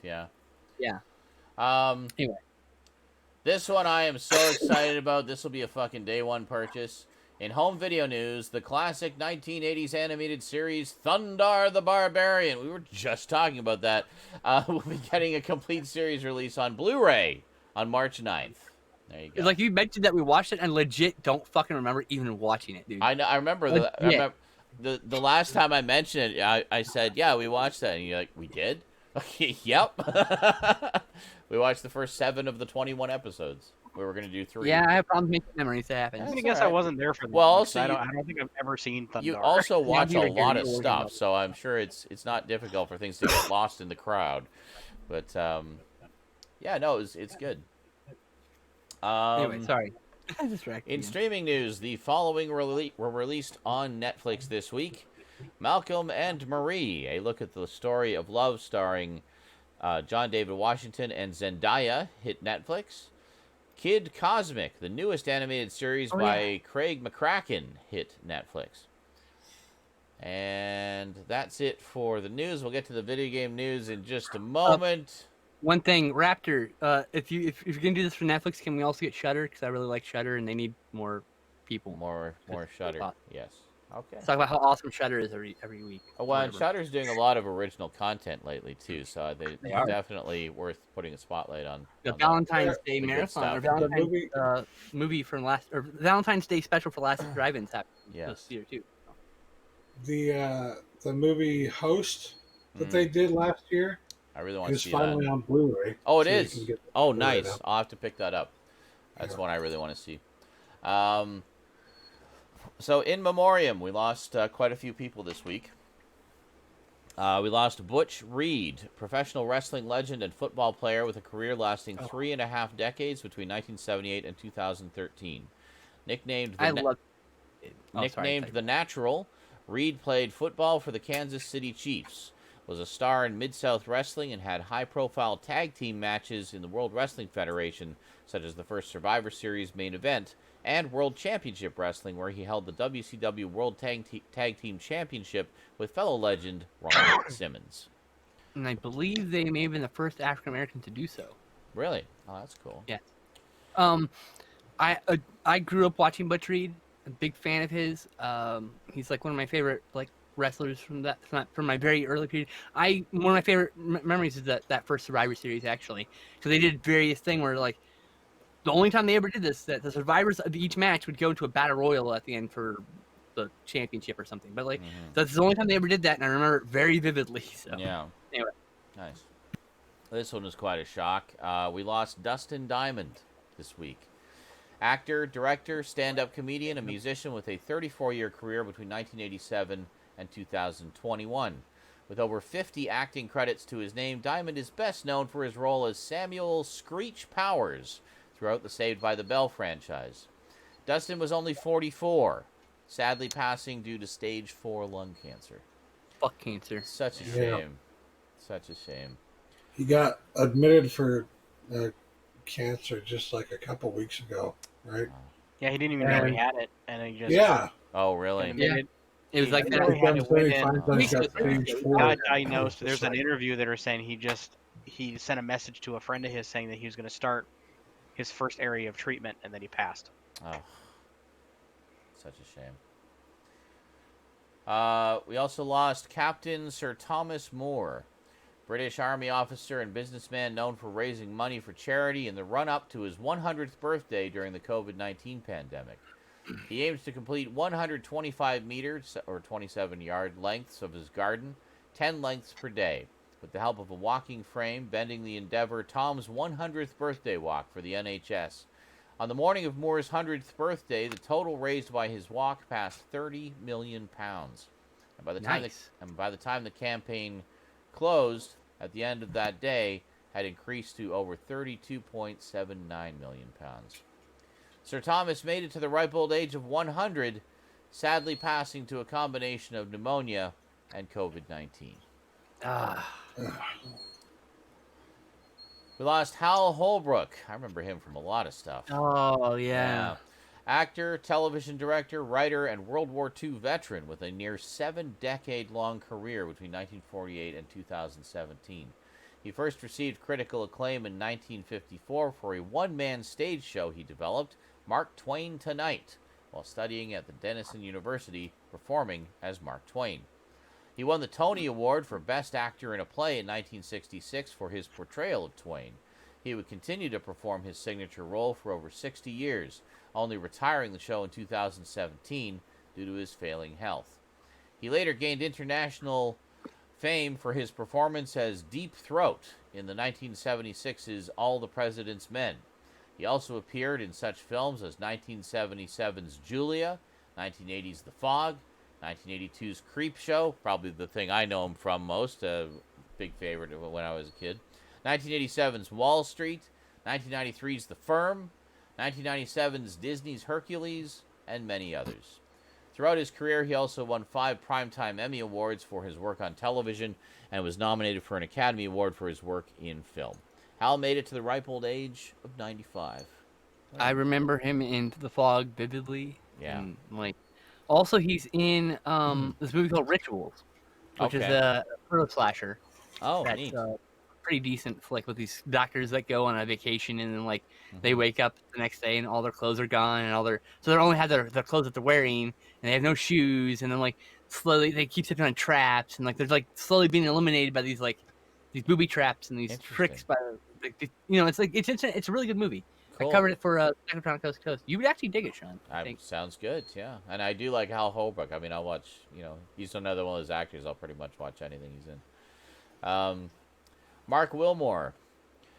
Television writer, producer, actor, and comedian with a near 3-decade-long career between 1992 and 2021. Wilmore was a writer and performer for such shows as In Living Color, The PJs, The Simpsons, and Netflix's F is for Family. He was a 10-time Primetime Emmy Award nominee. Larry was only 57, sadly passing due to complications from COVID-19. God damn it. Yeah. We also lost Alan Burns, screenwriter and television producer with a 5-decade-long career between 1962 and 2012. He is best known for creating and writing for the television sitcom The Munsters, as well as The Mary Tyler Moore Show and Rhoda, both of which he created and wrote for alongside James L. Brooks. Alan made it to the ripe old age of 85. We also lost Hilton Valentine, English skiffle and rock and roll musician with a 58-year-long career between 1963 and 2021. Hilton was the original guitarist in The Animals. He was inducted into the Rock and Roll Hall of Fame in 1994 and into Hollywood's Rock Walk of Fame in 2001 with the other members of The Animals. We also lost Jim Weatherly, singer-songwriter with a 56-year-long career between 1965 and 2021, who wrote mostly pop and country music. He played quarterback at the University of Mississippi while also writing music with his own bands. He subsequently chose songwriting over a football career. His best-known song is Midnight Train to Georgia, recorded by Gladys Knight and the Pips. It peaked at number 1 on the pop and R&B charts and went on to win a Grammy Award. The song was subsequently inducted into the Grammy Hall of Fame in 1999 and was chosen by the National Endowment for the Arts and the Recording Industry Association of America as number 29 of the 365 songs of the century. He was inducted into the Songwriters Hall of Fame in 2014. You all right there? Yeah, sorry. It's a fucking safety child lock. Oh. Fuck. So, anyone who tells you that trans women have like an advantage, fuck you. You lose so much strength and estrogen. Oh, thank Christ. Yeah. I have a jar of pickles that I've been trying to open for like a month. Oh. Thank goodness it's pickles and they preserve well. So I pick up the jar and I go, okay, put it back down. Take the bottle. A couple days later, have an unfair advantage. Yeah. Take the bottom part of your hand, punch the bottom. Punch it. Yeah, because they're suction sealed. Oh, yeah. And you know how you're supposed to like pop the top in order to get it to loosen? Yeah. Punch the bottom, it shoves everything up and pops the top. Oh. Well, I hope I have enough strength for that. Or the reason is you don't need a lot of strength to do it.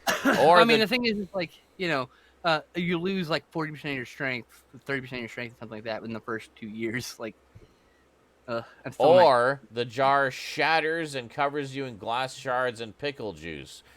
Woo, that sounds like fun.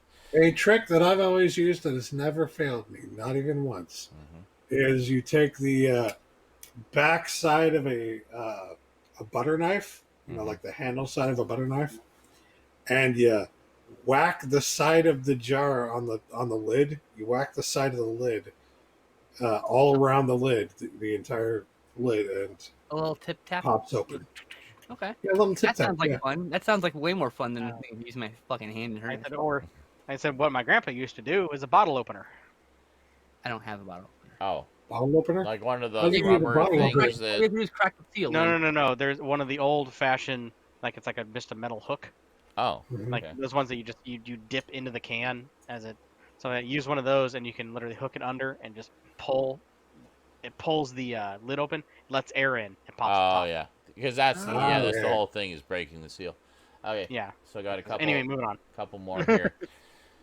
We lost Robert A. Altman, lawyer and video game executive. He worked as a lawyer in Washington, D.C. and was involved in a scandal surrounding the Bank of Credit and Commerce International.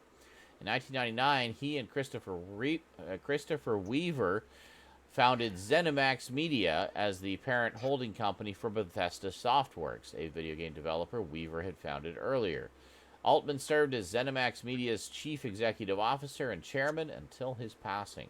At the time of his passing, Robert was married to Linda Carter, who many fans may recognize as Wonder Woman from the 1970s series. Wow. Lucky duck. Lucky man. Very lucky you were married to Wonder Woman. Beautiful woman. Oh, still, too. Have you seen her lately? She looks amazing. She's aged so phenomenally. I just read her as radiant, actually. She's radiant. That's a really good... Because it doesn't matter what age she is. She's fucking radiant. Yeah, she is. And this is, huge. A huge loss. Christopher Plummer passed away this week. I think it was just yesterday, actually. Just yesterday? The day before? It was really recent. It was really recent, yeah. Legendary Canadian stage, television, and film actor with a career spanning 7.5 decades between 1946 and 2021. He never retired. He kept working right up until the end.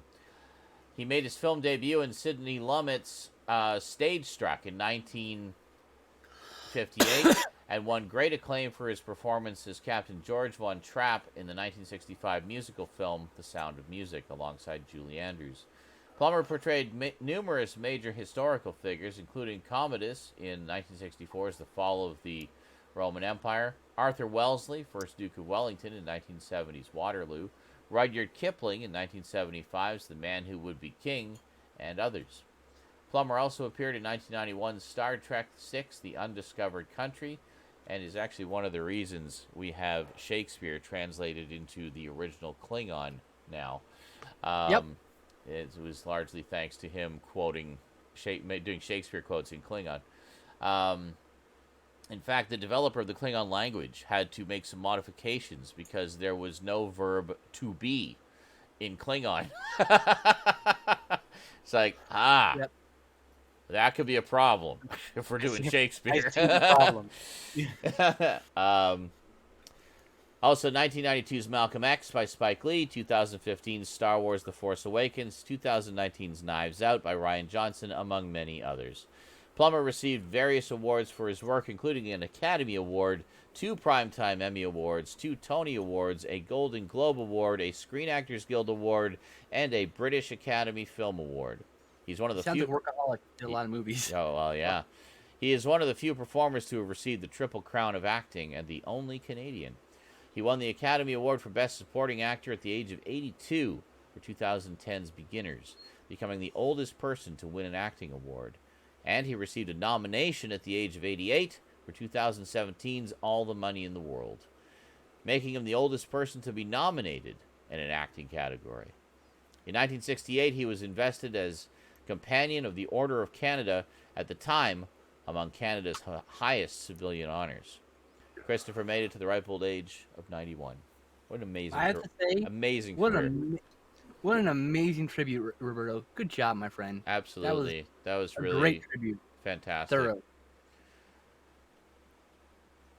And that is it for the obits this week. All the wonderful, talented people we lost this week. Just seems to be so many of them every week this past year. Gaming news, Eric? So, brightening things up a bit, what's on the screen this week, Eric? Is he back? Done tap dancing with Danny fucking K? Hey, I squeezed my fat white ass down that chimney. And it's a jolliest bunch of assholes this side of the nut house. That's right. Anyway. Yeah, I got a little Super Mario World running on 2 screens. Whoa. Dual, they were in sync, but yeah, okay. And then they're got to sync. Yes, the Switch re-release, the original SNES release. Oh, okay, so you got the 2 running side by side. Very nice. That's really cool. Yeah, so I got that here and that here. So I see, well, from here, minor differences, but not very much. It looks pretty much the same. No, I mean, the color's off because I had to dim everything. Oh, so right. Blind you with light. That's So yeah, right. the colors are off. Yeah. And I would imagine the Switch would be the best reproduction yet if it's officially. Oh, it very much is. Yeah, it's other than when I restarted them, they were very much exactly in sync. Nice. That's pretty cool. Okay, so it's video game news. I kind of had to scramble and find some stuff, but found some shit. Here you go. So, as a no shock to nobody, Stadia has shut down its Stadia Game Studios division. Oh, that was still around? I called that shit. I literally wrote Stadia shut down its Stadia Game Studios. Come on. It was a really bad idea, obviously. We all saw it from a fucking mile away. Like, how many fucking things, like, when Google did Google Plus, trying to take on Facebook, like, several years too late. It's like, no, you missed the boat. Nobody's going to give a shit about Google fucking Plus. Nobody wants a streaming content. Nobody. Yeah. In this case, it's like, I feel like the idea was not necessarily bad. It's just bad for the time, right? Yeah. You could potentially make this kind of an idea work in the future, in the far-flung future, in a future where everybody has a stable enough internet connection at all times that it makes sense for them. It's not even that. Streaming video games. The latency killed everybody. It gives you the fucking lag between hitting and technology in the future could fix that problem. Yeah, no, I'm saying the big one is there is technology. Because like Herman Lee on Twitch does like streaming jams of people across the country, and it's nearly instantaneous. The technology there is very expensive and proprietary. He is he's like one of the only streamers using it. One of only a few people. And I just think it's interesting. But anyway. the problem also is another case of they promised a lot and delivered none of it.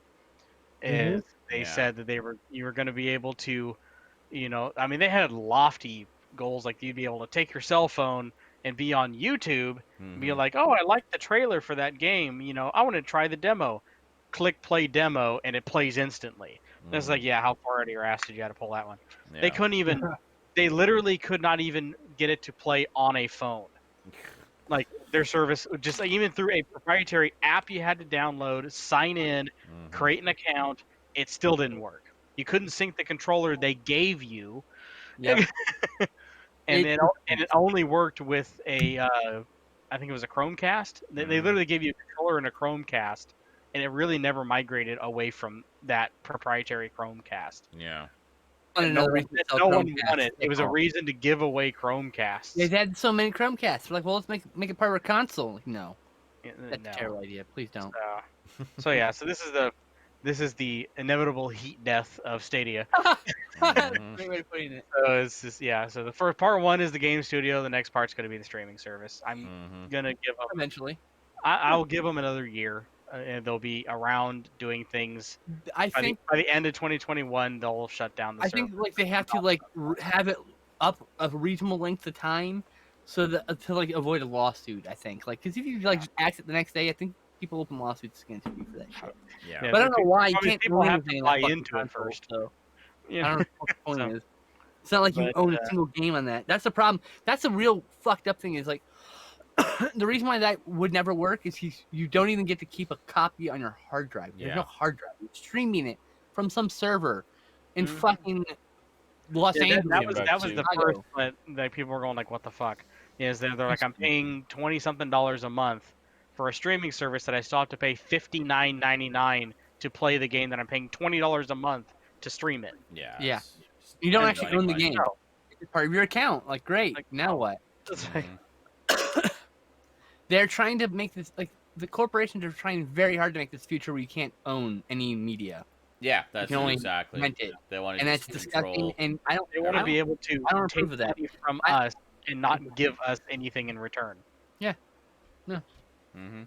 So it'd be cheap. It'd be really cheap. You want to know why Netflix works? Because it's cheap. Yeah, exactly. Oh, yeah. That's it. It's cheap. It's what, like $9 a month? Something like that. 12, something like that. But like, that is it doesn't exactly. Matter. It's cheap. Like it's like $6 or $8 for fucking Shudder. I mean, like, and you get what you pay for. You get lots of movies every month and classics and new stuff. I was gonna say that news was so amazing and made Sean's lip bleed.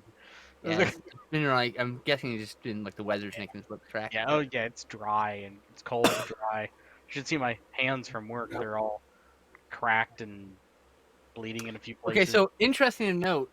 That sucks. I haven't taken a shower yet, but since I got my hair dyed, and my hands are cracked and dry and really dry, so they're really coarse. So they're picking up dye out of my hair, and they're cracked. See that brown, that stuff in between my fingers?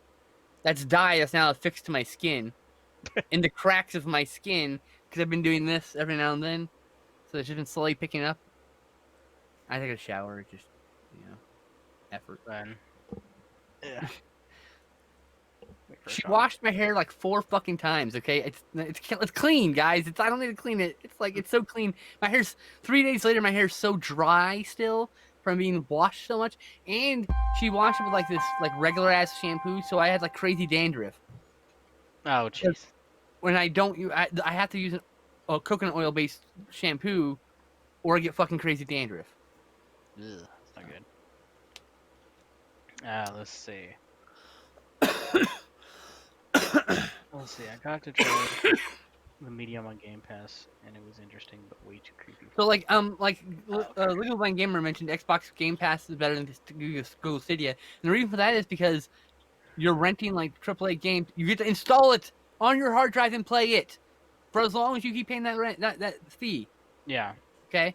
So like you pay $10 a month or whatever to install a AAA game on your computer or your console and play it as much as you want. Stadia was based on fucking internet connections, latency. We could never do a AAA title on that because it was literally straight like Netflix for video games. Like nothing was being installed anywhere locally. It was all. But that's how you can't do Netflix games like that. I mean, you should make some sort of like proprietary wrapper file that contains the video game or whatever, and then you can do like a streaming service where you install the game, but like it's like Netflix. Like but you have to install something on your end. Something has to be put down on your end, or the game has no latency, or you are limited by what genre of games work. Basically. Oh yeah. You can't do rhythm games. You can't do Flappy Bird. You can't do racing games. A lot of racing games you can't do because of the timing. The lag. Right. Yeah. Yeah. So and that's why Xbox Games Pass is better, as Legally Blind Gamer brought up in the chat, because you got to install it on your computer or console to play it. So of course it's better. Yeah. Okay. So next thing here, a complete long play has appeared on YouTube of the 2007 canceled Xbox Live Arcade HD remaster of GoldenEye. What? Oh. What? It's a 2.5 hour long complete Let's Play. Oh my god! So if somebody they're obviously staying very, very secretive right now of who they are. Yeah. Because they was literally stolen, like hacked in and stolen off of Microsoft servers. Oh god. And they had found a completed HD remaster of GoldenEye that was never released. And because of rights, I think. Yeah, it was all a rights issue. They couldn't get the rights. I think it was like they were having some issues with the people who were running Bond then too. There was like a lack of movies or anything. It was like a gap. That and it was also Microsoft themselves. Well, that's true. Not wanting to negotiate with any of the actual rights holders. Yeah. So yeah, it's easy to find on YouTube if you're ever curious on want to watch it. YouTube hasn't taken it down, hasn't broken any copyright laws, so so it's still fairly easy to find. That's cool. I did watch a good chunk of it, and I mean it still looks like the N64 version, but just crisper with crisper graphics. Like 60 frames a second. Say what? The 60 frames a second? I don't think I think it might have been, but I don't think the video was. Oh, okay, because I would say like that would be a vast improvement in the game, just having a higher frame rate for the game. Because it runs at 30 frames right now because it's running on TV. Locked at 30. Yeah. Obviously, there might have been some where like I think with I think it was Banjo-Kazooie when that got released on Xbox Live Arcade, it still stayed at 30 because it was just the way the game was coded. Yeah, that could be the same way with that too. Coded everything. The timing was everything done on 30 frames per second. Yeah, I mean, you fuck things up when you change things like that. Yeah. So next one here. This one's interesting. It's a Nintendo Switch game called Narita Boy. What? Okay. It's a Strider Metroidvania meets Tron meets Another World type of side-scrolling platformer. So like with some puzzle elements, I guess. Yeah, so it's Strider because it's got like a hack and slash action, sliding and killing and doing all that stuff. Metroidvania, it's a where the fuck do I go kind of game. It has everything. There's a lot of neon and a lot of like people in suits with lights on them and stuff like that. It's very Tron-esque. but the atmosphere is very much like it reminds me of the first couple areas of Another World. It's very everything's like blue and die. Yeah. Coming early 2021 from Studio Koba and Team 17. Hey. So I know every once in a while, Team Team 17 pops up out of nowhere with a new game they're working on. They were like one of the big popular independent game studios for the Amiga. That did some terrific games. They were like ones who really, brought sort of arcade style gameplay full force to the Amiga. I mean, there've been a lot of arcade adaptations and stuff, but they were doing original games that were awesome. Worms and Alien Breed are like my fucking childhood. Well, Alien Breed, holy shit! I loved Alien Breed, and you should go on Steam because they have co-op, and we should play it together. Yeah, actually, yeah, because that's a great. It'd be easier now, yeah. Great. That's the whole trilogy, and we should do it. I remember you and I played that co-op once or twice, Eric, and it was fun. It was great. It was fun. It's a great co-op game. But I think we could go through it in a good stream. Yeah, for sure. It's totally doable. I mean, it's just starting to. A lot of it is kind of trial and error, just kind of figuring out the optimal path to go through the levels and get the most items, and not run out of ammo, not run out of keys, things like that. Because you can fuck yourself in that game if you open like too many doors, and then you don't have enough keys to get to the last area you need to get to, you're fucked. Yeah, I've done it more than one game in single player. My favorite game they ever made was Worms Crazy Golf. Me and Eric and Justin all played it together not that long ago. It's so much fun and also enrage-inducing. It's so infuriating. No! So many times you'd be screaming, "Why is this physics? This isn't physics!" That's really great, though. I had so much fun. I'd do that again soon, too. Everyone turns into Happy Gilmore, and it's yes, exactly. Basically correct, yeah. Suck my white ass. In your home. I was yelling that at one point too. Yeah. Anyway. Yeah, that's good stuff. So yeah, Narita Boy, coming soon to the Switch. Okay. All right, sold. Yeah, early 2021 is all it said. Another game coming to the Switch here again, early 2021. Odysseus Cosmos and his Robot Quest. Interesting. It's a point-and-click adventure game in vein of Space Quest. Okay. Loosely based on the Odyssey. Yeah, I think of it kind of like, except instead of Odysseus going out and trying to make it back home before what's his face takes over his kingdom. Right. He's trying to help a robot out. And it's like his robot pal or whatever, because it's like I think he is like a janitor kind of character. Yeah. But there isn't a lot of information. The trailer goes into a little bit of detail, but not much. I literally watched like the first 5 seconds of this trailer, then just read about it. So I was trying to get the notes for SNI here. But yeah, I just thought that was like the first like minute or so of the video. I'm just like, this looks like Space Quest. Like not like the later Space, like the first two, like like modern graphics, modern pixel art graphics, but very simplistic. Where there's like not a lot of screens with a lot of things going on, not giant screens, a lot of things going on. It's very simple, like hallways and rooms and that kind of stuff. And you're doing drag puzzles and you're talking to NPCs and they all have goofy dialogue and yeah, it looks fun. Cool.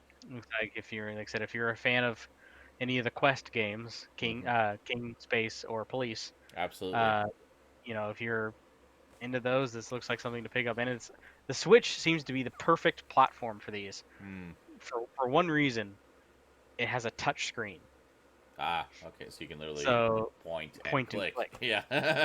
So it's like the only system that has that. I mean, PS4 and PS5 can kind of do it with the touchpad, but still, like being able to like physically look at it and go blink. In terms of consoles, yeah.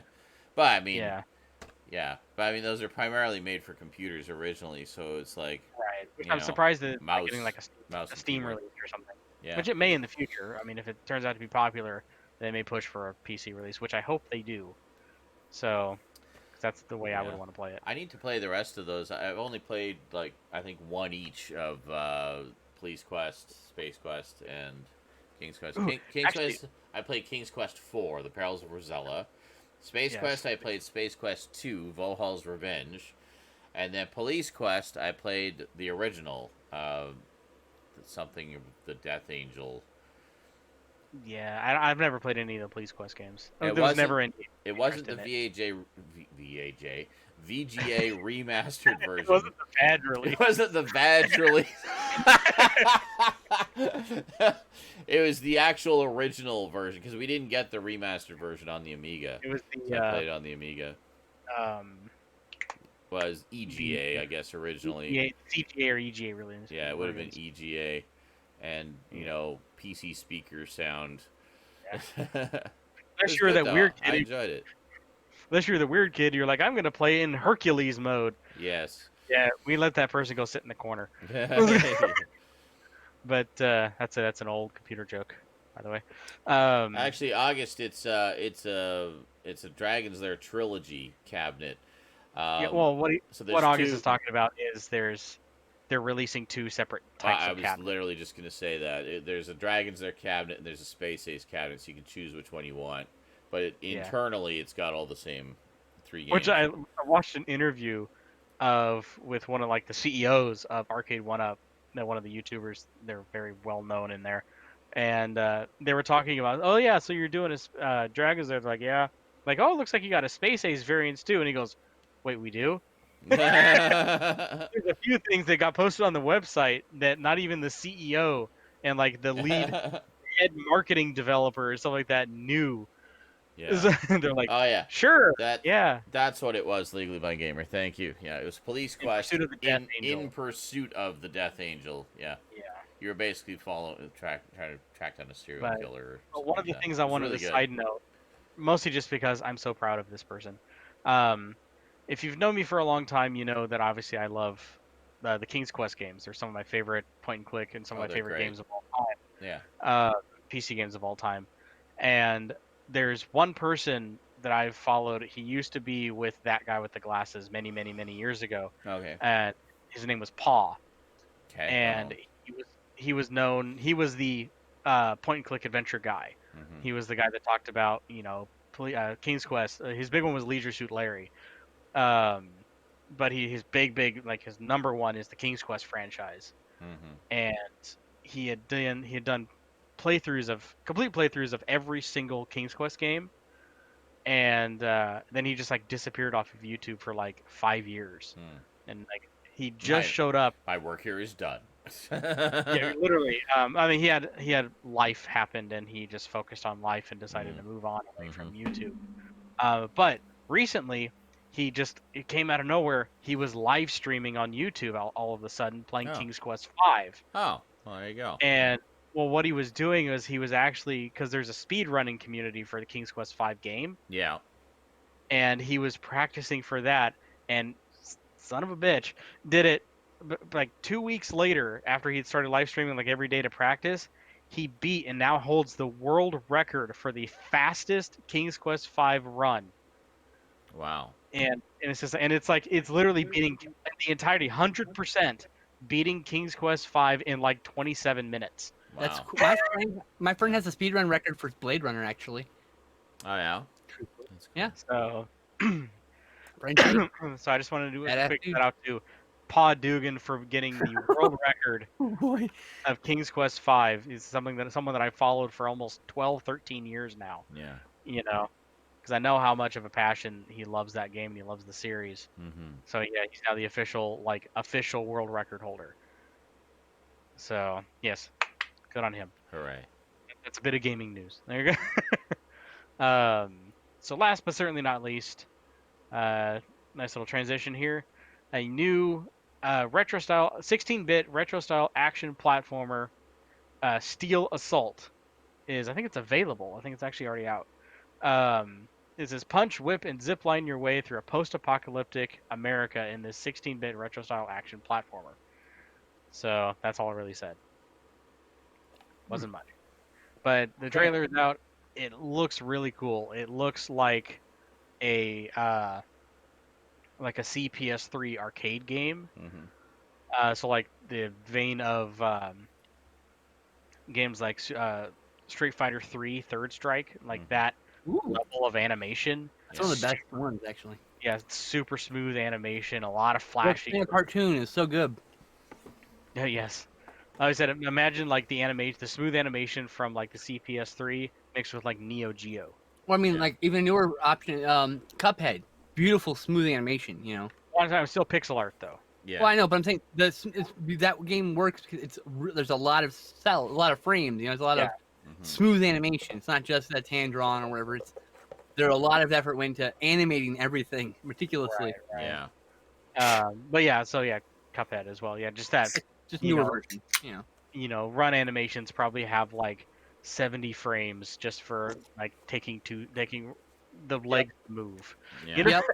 Like that. Super smooth, super, just 16-bit. If you like 16-bit action platformers, beat 'em up arcade games, this is people sold into this, by the way. You sold me really hard. Yeah, Steel Assault. The trailer was for the Switch. I'm gonna guess it's for other platforms as well. This was the Switch trailer that I watched, so. Yeah, but other than that was all I was able to drum up. I really don't remember that from Police Quest: Leave Behind Gamer. I played it. I last played it in 1994. So. Let's see. One of the things I remember from Space Quest was, I think it was from Space Quest 3 or 4? Mm-hmm. Or there's one of the later ones where you have to go, like, crawl in through a tunnel, and one of the things in order to see, you have to put a gem you found in your mouth. Oh, okay, yeah. And the type command is put gem in mouth. Mm-hmm. So that became like an on-running joke for a lot of people. They're like, I don't know what to do. Put gem in mouth. Like, where's it? It's dark. Where's a gem when I need it? And it actually, like, King's Quest made several jokes about it. Yeah. If you play through, like, the later, like, AGD remakes, yeah, like King's Quest 2, they'll make puns and nods to funny moments from, like, Space Quest or Police Quest. Or... The Sierra games were kind of notorious for having really obtuse solutions to certain puzzles that. Dubbed Sierra Logic. Yeah, the Sierra Logic. You gotta try everything until you get the right thing, Yeah.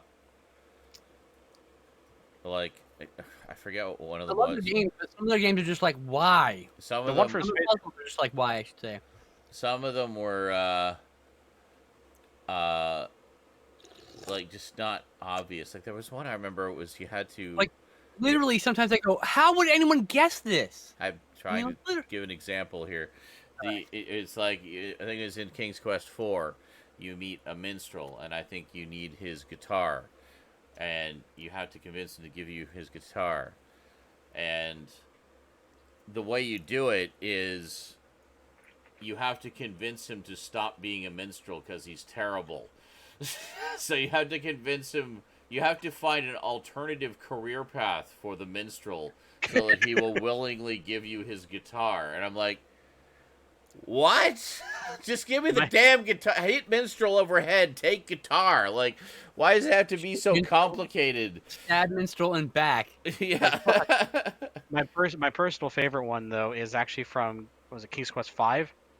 Where you are, at one point, when you're randomly walking past, like, I think the bakery, there's a mouse being chased by a cat. Yes. And what you have to do is you have to know to grab a boot, like 10 minutes earlier in the game, and you have to throw the boot to scare the cat away, and it saves the rat, and the rat, turns out he can talk, thanks you for saving him, and he will promise that there will be a favor. He will do whatever he can do to help you along with your quest, but runs away. So you never see him. Something like that. So again, about an hour later, you're in a bar, and you get knocked over the head because they think that you're some kind of spy who's going to mess up their plans for doing whatever they were doing. Yeah. And you get locked up in the basement, chained up. And if you do not save that rat, he will not appear in that room to gnaw away the chains so you can escape. Oh my god. So, what the fuck? What the hell? Yeah, it's Zero Logic. Yeah. That's someone just being intentionally cruel. Yeah. The most famous game-breaking one, things, though, yeah. The most famous one, though, also from King's Quest V, is the custard pie to the Yeti face, and that because that one literally is something you get at the very beginning of the game, like the first 5 minutes. Yeah. And it literally, you have to keep it until like one of the last few things that you have to do before the end of the game. Mm-hmm. And you cannot pass forward until you do this, and you have to throw a pie in the face of a Yeti. Yep. Of course I you guess do.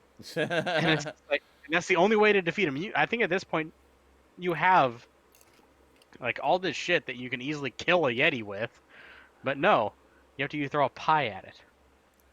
Fuck Cedric. I don't know what you're referring to, dude. I last played these games like 30 years ago. Yes, I know what he's talking about. Well, is that the and yes, definitely fuck Cedric the Owl. Cedric the Owl is again from King's Quest V. It's the stupid little owl that follows you around and goes, "Oh, I'm not gonna go in there, Graham." Well, as I said earlier, the only King's Quest I have played is King's Quest 4. I haven't played any of the other ones, so I don't know the characters. The only one I've ever beaten was 6. Yeah. And it took me literally 14 years to beat it. I beat 4, but I needed the hint book because some of the solutions were just so obtuse. I was like, I don't know what the fuck I'm supposed to do. What do I do with the damn minstrel? There's parts of the Tentacle 6 that are literally impossible. Maniac Mansion. Yeah. Does that count? What is it?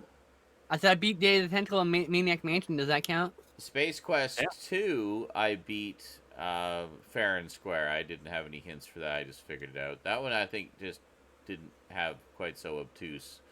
I remember I had to do one fucking puzzle. I think the King's Quest ones are a little more notorious for that. One thing to figure out, I had to look up. Yeah. But like I beat both those games. I had to do one thing. I'm like, I'm stuck.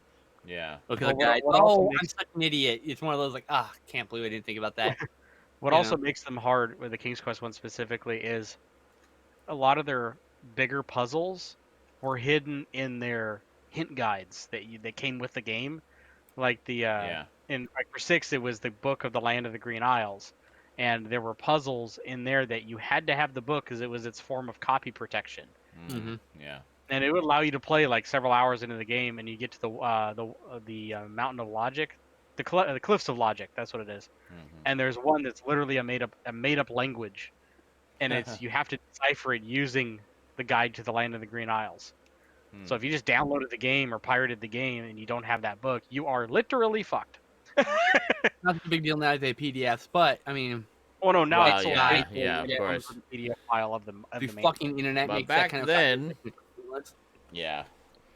It's like, I have to look up a word on a page for copy protection. Okay, let me just download the PDF. I hated that shit. From any one of these 6 dozen different sources that have it. I can just read online and it'll tell me which word. Or just website or something. There's some websites for like, I remember in the past, there was a website that had a bunch of those kind of games, and you just chose the game you wanted, and you entered which page it was, what it was, and it just fucking gave you the. You didn't have to have it; just gave you the fucking. It just told you, yeah. Yeah. Well, a lot of them. I don't remember what it's called, but I don't think a lot of them it would only be randomized among like a dozen or so different potential options. So it wasn't even like completely random. It was just they'd chosen a few things, and that was the question. It would go through those 12 questions at random, and that was it. They created the illusion that it was more advanced than it actually was. One of the more famous ones is the character portrait wheel from Curse of Monkey Island. And that one was actually nowadays in Flash, and you can't access it anymore. Somebody archived it. Someone made a Flash version of that code wheel. That's funny. Oh, that's cool. So you could actually go onto this website and like Flash wheel spin it. The Amiga version of Out of This World, aka Another World, has one of those wheels, and it's like just all these weird colors and numbers and letters and stuff, and it'll give you like a set of coordinates to turn the wheel, like turn number 6 to E, so the arrow's pointing at E, and then say what's in this box. Like what is the symbol that's in this box, and It's just ridiculous. There's so many different forms of copy protection. But a lot of them, they would do that. They would do like a physical thing because hacker groups were just getting better and better at cracking the on-disk copy protection. Like, something would be cracked within a day of its release. Like, later the same day that it was released. You know? And within hours. Yeah. So, now it's like within hours. Yeah. Always. Well, and it would be a competition between the hacker groups to see who could crack it first. You know, it's like they gamify breaking the code of the game. Friendly combination or friendly competition between them, but or sometimes not so friendly. But there's always rivalries, which you would often. There's always a little thing. Like, yeah, I was gonna say whenever you watch Jimmy and Joe and fucking Arachno and whenever you watch the like little intro at the beginning, the cracker intro at the beginning of those, I would always read the scroll text. Because the scroll text had all their little rivalries in it. It's like, fuck Jimmy. Shout out fuck these people in particular. Yeah, it's like, we cracked it before Cortex, blah, blah, we were the our best. code for the crack, things like that. Like, yeah. It's a whole, like, subculture. It's hilarious. I loved all that stuff. About stuff. I would always read the scroll text because it was always full of just random bullshit. And always shade. Yeah. Always. Lots of shade, yeah. And like a 6-year-old downloading a cracked version of King's Quest and you boot it up and it says, eat my ass, Jim. It's like, yeah. That's right. Oh, yeah. Good times. That's it for the video game news. All right. Well, that was some good stuff. So, pickups. I got a lot. I have 12. My December order finally came in. There we go. I have one. It's not the hammer set. I'm still waiting for the hammer set. I have none. The phone rang a couple times while I was doing the marathon earlier, and I thought, oh, maybe that's my package with the hammer set. No, it was Domino's Pizza yet again fucking up somebody's pizza order and sending it to me. It's like, no, my name isn't Jim or whatever the fuck it was. Like, I don't know why you keep getting my address mixed up with every other order. But, that's hilarious. Yeah. So I thought you were gonna say, so I had pizza for dinner. So I was like, it turns out it was prepaid, so I was like, sure, I'll take it. Is it prepaid? No, not mine. Yeah, it's not mine. Yeah, exactly. All right, well, I got 26. So you have 26? Yeah. Holy moly. 12. Okay. Yeah. Well, let's start with Garbage Gamer here. Hi, other me. Here's Garbage Gamer, here to tell you all about the cool stuff he got. Yay! Hi, people. How you doing? How you doing? Hey. How you doing? All right, so I got some stuff. Actually, let's do the Blu-rays. Got a couple Blu-rays here. The first one I picked up. Surprise! I totally forgot this came out on Blu-ray. I was like, oh man, I'm gonna get it when it comes out. I'm a giddy. So then, from G Kids, we have Lupin the Third, the First. Oh yes, that one. That title though. The CG one. Yeah. Yeah. The Third, the First. It's still in the plastic. I've not had a chance to watch it, but nice. It's supposed to be pretty good, from what I've heard. Yeah, it looks so good. Well, that's the CGI one, right? That's the CGI one. Yeah. Oh, I actually kind of want to see that one because it's like a total standalone prequel type thing, right? So yeah. So and it's just this has the interviews with director and Japanese cast, English cast reunited, animation breakdown, CGI model gallery, yellow carpet premiere, trailers and promos, and it has the English and Japanese voice cast. Nice. That's cool.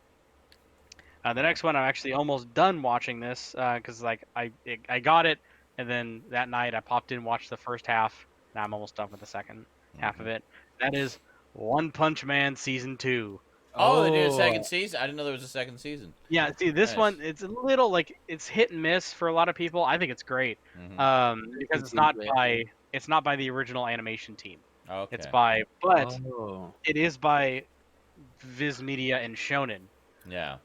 So it's Shonen Jump and Viz Media, so you kind of know what to expect. You get very much more modern-y anime stuff, like a lot of 3D, a lot of CGI, stuff like that, but still a lot of hand-drawn the main character.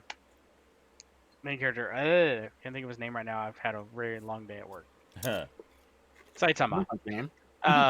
Saitama is very much a bit more talkative in the second season. Like, the first one, he was very much like, yeah, okay, hi. Okay, yeah, that's kind of dumb. Like, he actually has, like, yeah, I am a hero. This is what I do. And, like, he actually has, like, little monologue scenes. And that's where a lot of people are kind of like, yeah, I think they're, and I mean, it's, yeah, I haven't seen the second season. I like the first season a lot. I'll check the second season. So did I. I love the first season. And this is like one of the best animes, honestly. I wouldn't really call it one of the best animes I've ever seen, but definitely one of the most interesting. It's like it's so subversive in so many ways. About like, to be perfectly honest, it reminds me of kind of it gives off the same vibe as like Fooly Cooly, where it's very much a parody off of these types of animes. In this case, kind of like the Dragon Ball Z kind of big Hulk superpowered guys. Exactly, and stuff, and actually more modern shows like My Hero Academia. It feels like this is very much a parallel to My Hero. It's just like you got My Hero Academia, it's all about a world full of superheroes, and this is like, yeah, this is a world full of superheroes too. Sure, let's go with that. So yeah, One Punch Man season 2. I only got like 2 episodes left, and I'm done with that. So, on to the video games. Got a lot. I mean, actually. What I like about My Hero Academia is it kind of it kind of like what's the word I'm looking for? It kind of like shows you what would happen if like the X-Men were allowed to just intermingle with people. Eventually, it's very much is dominant. Eventually, everyone becomes a mutant and everyone has superpowers. Yeah, I've My Hero Academia. Oh, World War. I watched like the first 3 seasons of it. I haven't gotten back to it. I've been streaming. I don't own any seasons. I've only watched a few episodes. I need to watch like the whole series. It's been a while, but yeah, it's good. I liked what I saw. But I do have to warn you, it's not a very good, I would call, starter anime. No, it's not. No. You have to be very much subject to anime. It is strange. Yeah. It's a lot of things to be like, what the fuck? Like you're not used to that kind of humor, not used to that kind of animation. It's very much for the veteran anime watcher. Yeah. So, anyway. So moving on here, I got a couple of Nintendo Switch games based off of some retro classics. The first one here, I'll do this one here. The first one is Space Invader Forever. Oh, that was really good actually. Yeah, and it also comes with Arkanoid versus Space Invaders. Hey, that's cool. That's interesting. Which is literally Arkanoid and Space Invader. Like, imagine instead of having a thing that you shoot up, you have to bounce their bullets back at them. Yeah. Oh, that's kind of cool. Bouncing the balls or bullets. It's really cool. Yeah, it's a lot of fun. It comes as a free added download. It doesn't download. It like installs alongside of it. So when you put the little cartridge in, the 2 games show up. Cool. With this one, if you ever played any like the Galaga Legions DX and Pac-Man 40th Anniversary, Pac-Man Championship Edition DX, it's very much in this vein where it's very modernized, real flashy, but it has a retro mode. Yeah, okay. And stuff like that. And so I picked that up. It's a load of fun. I've been playing a lot of it actually. Very cool. Released by Taito, so still holds that. And this one, I know, Sean, you're gonna love this. The 30th anniversary release of Turrican Flashback. Oh, Turrican. And why you're gonna love this is because it comes with Super Turrican, Mega Turrican, the original Turrican, and Turrican 2. Yes. Turrican and Turrican 2, the versions they put on here are the Amiga versions. Nice. Yeah, I mean that was huge. That was like a huge popular duology, I guess, on the Amiga. I don't know if I ever actually played it. I just remember hearing about it a lot and seeing pictures and stuff. But it's basically a run and gun platformer, and it's supposed to be really good. Yeah, so I always forget that usually these Switch cases have some nice inside art since there's really not much in the box. Yeah. This is hilarious. But yeah, so there's like a big Space Invader over something like that, and in the Turrican box. Terrifying. Really nice. Yes, very nice. Classic Turrican art there. Well, obviously mimicking the box cover, but you're seeing more of it. You're seeing more. It's like this is more like the full art image. Versus clean. No logos. Like I said, people had problems. Like they were saying, like, why didn't they just make it more like a 3DS box? You know, so you had a tiny little cartridge about the size of a 3DS cartridge. I'm like, this is perfect because it allows them to do stuff like this. Yeah. Give you a little bit of visual flair when you open up the box. Yep. And plus, they're not that big. I mean, these things are tiny. They're super thin. Yeah. And they're pretty tiny. They're about literally half the size of a Blu-ray box in length. Yeah. So, at least they have a physical fucking release. that too. Fucking They release. stuck with a standard for the side, so it looks really nice on a shelf. Yeah, I love the standard side because it looks so nice together on the Fuck shelf. you, Like, here's your list of games on the side. Put this off to the side here. I hope a Tim Tam hits your fucking busted lip there and hurts you. Well, the next thing. Ow! Is this is something that I always wanted to get. I just kept forgetting to grab one. They're never expensive. Like I think I paid like $10 for this. Kind of destroyed the box in opening it because I was kind of an idiot. But I picked up a 60 to 72 pin cartridge converter for NES and Famicom games. This is from My Arcade. That's neat. And this one's interesting. The why I picked this one is the other ones were literally just little like pin converters, like you just stuck it in the bottom, little adapters. But this one is interesting because of how it looks. This is how it looks. Huh. So you put the Famicom game in there? It was mostly designed for, I'll use what I've been using it for, which is my Power Joy. Right? Yeah, it's so you can use this in the NES toaster. Yeah. So you can, because otherwise you'd lose the cartridge deep inside. Yeah. Yeah. Well, they had a string, like the Hyperkin one has like a little string that comes off of it. So when you pull the game out, you can pull the string and pull the adapter out, so it doesn't get lost in your system. It feels so janky. But this one, I hate. You fit the Famicom cartridge in. That's such a nicer thing. I saw someone else talking about that. That's such a nicer unit. So that gives you like the same size as NES cartridge. And it feels better pulling out like a cartridge than it does. There you go. And it feels so much better than that than doing because we call them I don't know. Drawback. I don't Honestly, think I don't think it feels better pulling out, but anyway. No, I'm saying we pull the string out and like the anyway. They did find that this connects a lot better, but I just like the only problem with it is that it's really only designed to fit the standard cartridge size. And with the thing about the Famicom is there are many games that have unique cartridges. The big one for people is Final Fantasy 1 and 2. Has a slightly larger cartridge and it does not fit in this. And if you try to force it in the frame and put it jams in your system, it just jams. You gotta pull it out. But no, you'll literally break the frame of this.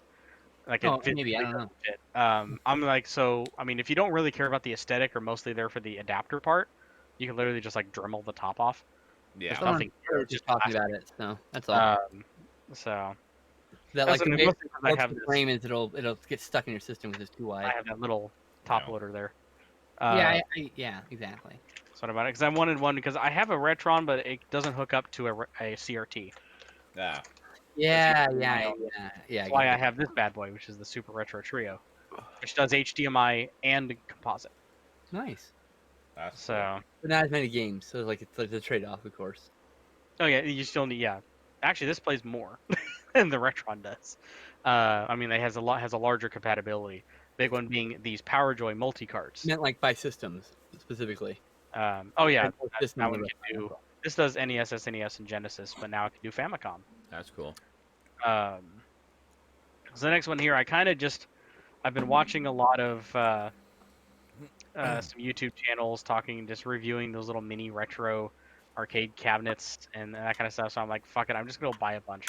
So I bought a. Oh, I think you told me about some I saw of these. A photo of this. Yeah. Cool. Yeah. Yeah. If you follow me on Instagram, I've posted a few photos of this collection. So I'm just gonna go from left to right here, or right to left. So the first one I picked up, which I didn't even know they made one of these, a mini arcade version of Mortal Kombat. Oh, that's cool. Actually, No. I like and the color. it plays the arcade version of Mortal Kombat. Nice. Not even the That's really console cool, board. yeah. It's actually It's not like a weird NES ROM or Super Nintendo ROM. at the time those were like the Super Nintendo ROMs, right? Like, Like this is. Yeah. Get into it. Come on, hurry up. That's cool. That's really cool. So anyway, you can kind of see on screen there. That's actually not that bad. I can see it. Anyway, moving on. It's cool. The next one I picked up is Tetris. Oh, that's cool. Very nice. I like how the shorter, squatter, little wider console, like the actual arcade machine. Yeah, and a lot of these, they're not NES on a chip. They're like custom versions of like the arcade game. And picked up this one specifically because on the actual box, it credits Paganoff as the creator of Tetris. That's very good. You know, so no, and it's not Tengen Tetris D-Large. It is actually a custom version of the arcade game. So yeah, it's the arcade version, Duncan, not the home version. I love the Tengen Tetris though. The Tengen one's amazing. Yeah, I played a ROM of that, and it was just so superior, like arcade everything. perfect. Yeah, it feels so much better when you're playing it than the it does. Nintendo. Yeah. The Nintendo one's not a bad game at all. I'm not talking bad. No, it's fine, but the Tengen one has all those little flourishes from the arcade game, like the dancing, the music, the music, and this has that music too. Yeah, it's wonderful. It plays what we know as the Tetris theme.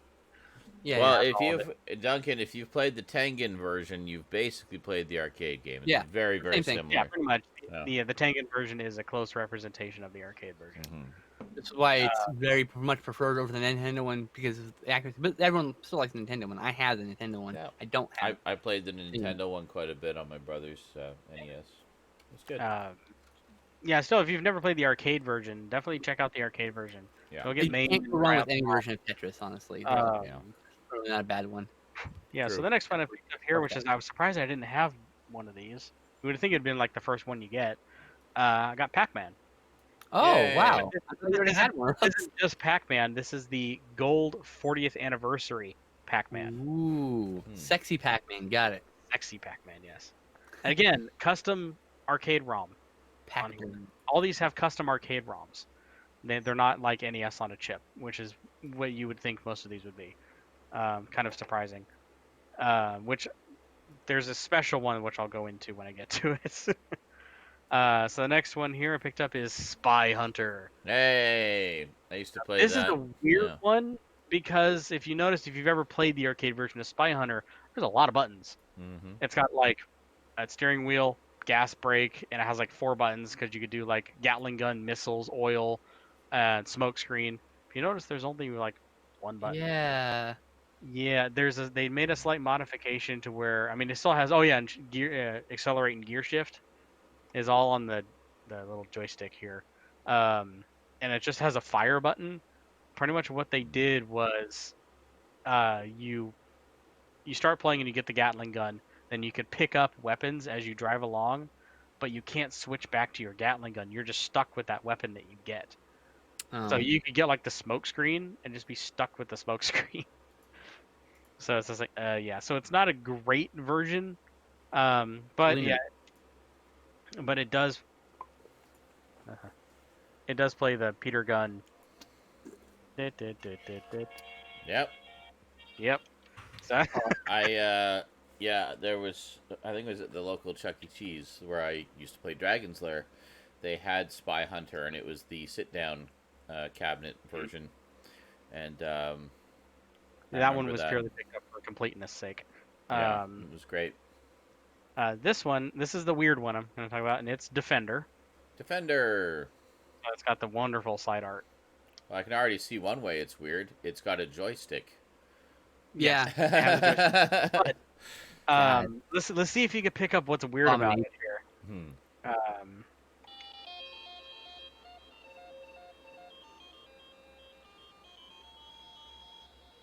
Does that not sound like Defender? It doesn't, because that's not Defender. No. That's Stargate. It has Stargate on it. What? Oh my God! What? How And do they're you like, screw that up? I remember watching the demo. The guy was playing it, and he's going and he's playing. And I mean, yeah, if you look at it, you're like, yeah, that looks like Defender. Mm-hmm. It's Defender, and it's got, obviously this is the NES on a chip. Yeah. But he's sitting there and he's flying around, and he goes, "Wait a minute." Yeah, find one. Get up. It's got Stargates in it. He goes, "Wait, that's a Stargate." He goes, "This is what?" And yeah, and so for some reason this Defender cabinet, I mean, when you turn it on, it says Defender, but it's Stargate. How do you fuck that up? I know, right? How do you No fuck idea. that up? How? But just how? How? So That- this one is that- just the like monkey a hilarious oddity. Get that's what? What? So yeah. So these are about $15 a piece. You try to pick them up. These last two that I have, my last two pickups, these are about $50 a piece. They're from my arcade. They're a bit more premium because they run actual arcade ROMs on these things. And this one, I fell in love with the style, and because it represents pretty much the history, the very beginning of video games. Mm-hmm. That is Pong. Oh yes. Look at this cabinet. Oh, that's amazing. That's beautiful. Look at this thing. That's pretty cool. Notice it says so Atari, 70s. Yeah. because this, Is that wood paneling? it's faux wood. Yeah. Yeah. That's cool though. It's got the faux wood I paneling. ain't picking real wood to be silly. But this thing has 12 games on it, and God, that's loud. Weep, weep. But since this is Atari, it has Atari games on it. So it has Pong, like its own version of Pong, but it also has Breakout, Super Breakout, Video Olympics, Circus Atari, Demons to Diamonds, Off the Wall, Cannon Bomber, Night Driver, Street Racer, Steeplechase, and Warlords. And they're all they're all the Atari 2600 versions. Yeah, but like all in that little cramped space, you play those All fucking Atari games. Yeah. 2 people. Imagine trying to play 2 players with your hands on that little screen. Like, eh. So yeah, I just think it's fun that it's got 2 little spinners. I think it's awesome. Something like that. So yeah, so these are about $50 a piece, and the controllers are analog, Duncan. That's cool. That's cool. And this should be easy for you to get actually, because I had to import these. These are not sold in the U.S. So actually, all the Atari games are PAL. These are all the PAL versions. So which I think Atari doesn't really matter. Yeah, it's got a little on-off push to play.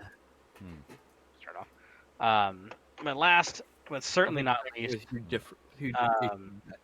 this beautiful monstrosity here, also released by Taito, and it is Space Invaders. No. But look how big this chunk of piece is. And you want to know why? The Raspberry Pi inside? No. Oh. It uses the same reflection technology as Oh the my cabinet. Whoa, that's fucking. So if I lean in and look, there's the monitor. Oh, dude. And it reflects back, and that is a 3D background. Oh yeah. That's cool. That's fucking. It is shit. in the arcade version of Space Oh, Invaders. I want that. With a lit marquee, by the way. It's the only one here that has a lit marquee. That's neat. And dude, it's got lit coin return. Come on. Because it has a lit coin door, coin return, Wow. and if the joystick is metal. Wow. Real metal joystick. How much that bad boy cost? These are about $50. Fuck, that's a good quality machine. Look at though. Yeah, this thing's heavy too. Well, yeah, you got a fucking little tiny CRT in there, dude. It's heavy. You're like the world's tiniest CRT in that bad boy. So 007, I will link you to my Instagram where I did exactly that. And he goes, I hope sometimes we can see a lineup of all the mini arcades lined up. Look in the Shelfies. Look in the Shelfies channel on our Discord. He put a photo of the shelf with all the. I have an updated one with all the newer cabinets too. Oh, even better. Which I can post in the Shelfie section because there's going to be a link to. It's Yeah. a video actually. Oh yeah, you should be able to upload that as long as it's 50 megabytes or less, I believe. Is that the threshold? 15 50 or 50? Okay. Yeah. Is that with Nitro or without? Oh, I don't know. I've had Nitro. If it has Nitro, I don't have. It's probably twice as much as. I could just link my about 25 Instagram, megs. Instagram link. So. All right. You just drop the Instagram link. That's fine. See, I would do it live on SNI, but the place I have them is all the way back there. Yeah. And there's easily like 15 of them at this point now. So, yeah, it's the only thing I'm missing, which I'm going to pick up, is I think they have a mouse pad that's big enough that has like the old 80s arcade floor with like the triangles and the circles and it's all neon. Yeah. Put one of those down Pure retro. and have it as like and have the floor. So, yeah, get some so neon. Get some neon in there too. Oh yeah. But those are my pickups. This is what happens when I'm not in SNI for a week. Yes. Yeah, some very cool. So I like those little mini arcade cabinets. I love these. I love Yeah. They're not expensive. I remember. And they play like weird custom versions of these games. Yeah. They're like only on here. I have one from back in the 80s. Now, of course, they didn't have the technology to do like full emulation like that in a portable. So it's kind of a glorified, like the Tiger games, the LCD games. But these ones were lit up, so they had a better feel of being like an arcade game. So I had one. It was this little. You've probably seen them before. They didn't do too many of them, but they did like 3 or 4. I think they did like Frogger, Pac-Man, Miss Pac-Man. You know what I'm talking about? They look like little mini arcade cabinets, and I had the Miss Pac-Man one, and I played the shit out of that thing. It was just so cool to me having like this mini arcade cabinet kind of thing, and I loved it. But it was just the LCD, so it's like, you know, the character would move, and like wherever you moved would be the one where it would light up kind of thing. So it created the illusion that you were playing the arcade game. And the ghosts, I think, were like outlines that would go around the Ms. Pac-Man. Yeah. But that's it. That's that. Yep, it was one of those. I think they were put up by Coleco, if I remember correctly. Actually, what you're looking at here is a modern re-release by VAT19. Oh, well, shit. Okay. But I'd say still the same. I have these mini arcades. Yeah. I do have a Frogger one as well. I've had it for years. Okay, yeah. So I have the Miss Pac-Man one. It was in a blue. It was like that, but it was primarily blue was the main color. From that series, but the original. I think it's still at my mom's though, because I know I don't have it here. Otherwise, I'd have it on display somewhere. It was released by the original was released by 1982 by Coleco. It was officially. Coleco. That's what I thought. Yeah, that would have been around the same time that they put out the ColecoVision too. So they had like a bunch of video game stuff that they were getting into that year. What ones did they? I know they released a bunch. They did a Donkey Kong, Pac-Man, a Frogger. And Miss Pac-Man. Wow, that's a lot more than I thought. It might have just been those 4 actually, because I don't remember there being a second wave of them. It was. There's 8 in total. Oh, there's 8. Okay. Yeah, and I can't really. Some of the other ones. I'm trying to see whichever. Okay, so there's a Miss Pac-Man, Frogger, Pac-Man. Oh, there's a Galaxian. A Galaxian. Okay. Yeah. The picture is so damn small, I can't really tell what they are. Oh. So yeah, but then someone has. Oh, there's a Zaxxon. Oh, Zaxxon. I have Zaxxon from my ColecoVision. I played the shit out of that. What a great game. Oh, okay, so that's what that big one is. That's Zaxxon. Mm-hmm. Fuck, I can't really tell. Zaxxon was great. Because I know Coleco is actually making a couple of modern ones. Mm-hmm. Like there's the ones they're advertising here that has Frenzy, and I can't really tell what that is. It's got a really stylized label. Frenzy, their sort of berserk takeoff. What does that say? I can't read it. Well, no, I mean like if like I can't fucking read that. Retvern. I love Retvern. Oh, it's Berserk. Oh, Berserk. Oh my god. I literally just said Berserk because Frenzy's like, I don't know if it's a sequel or a spiritual follow-up or a rip-off. I was wondering. I was trying to think. Okay, what's similar to Frenzy? Yeah, Berserk. Oh, it's Berserk. It's Berserk. Yeah. I used to play Berserk. I played Berserk on the Atari a lot. Get the humanoid. Get the intruder. Intruder alert. Intruder alert. Intruder alert. Sounded like the Cylons. Mm-hmm. Trying to see what the other ones were. August has a question for you. He says, is Garbage familiar with the At Games Legends arcade cabinets? Are they decent machines? I've seen mixed reviews. I really have nothing to say about the actual arcade cabinet. I'm very interested in their pinball machine, though. Okay. Their pinball machine, unlike Arcade 1-Up, which Arcade 1-Up is awesome because they're working with Zen to make releasing like a physical arcade version of Zen pinball tables. Oh, that's so cool. If you're a fan of those, I think those are cool.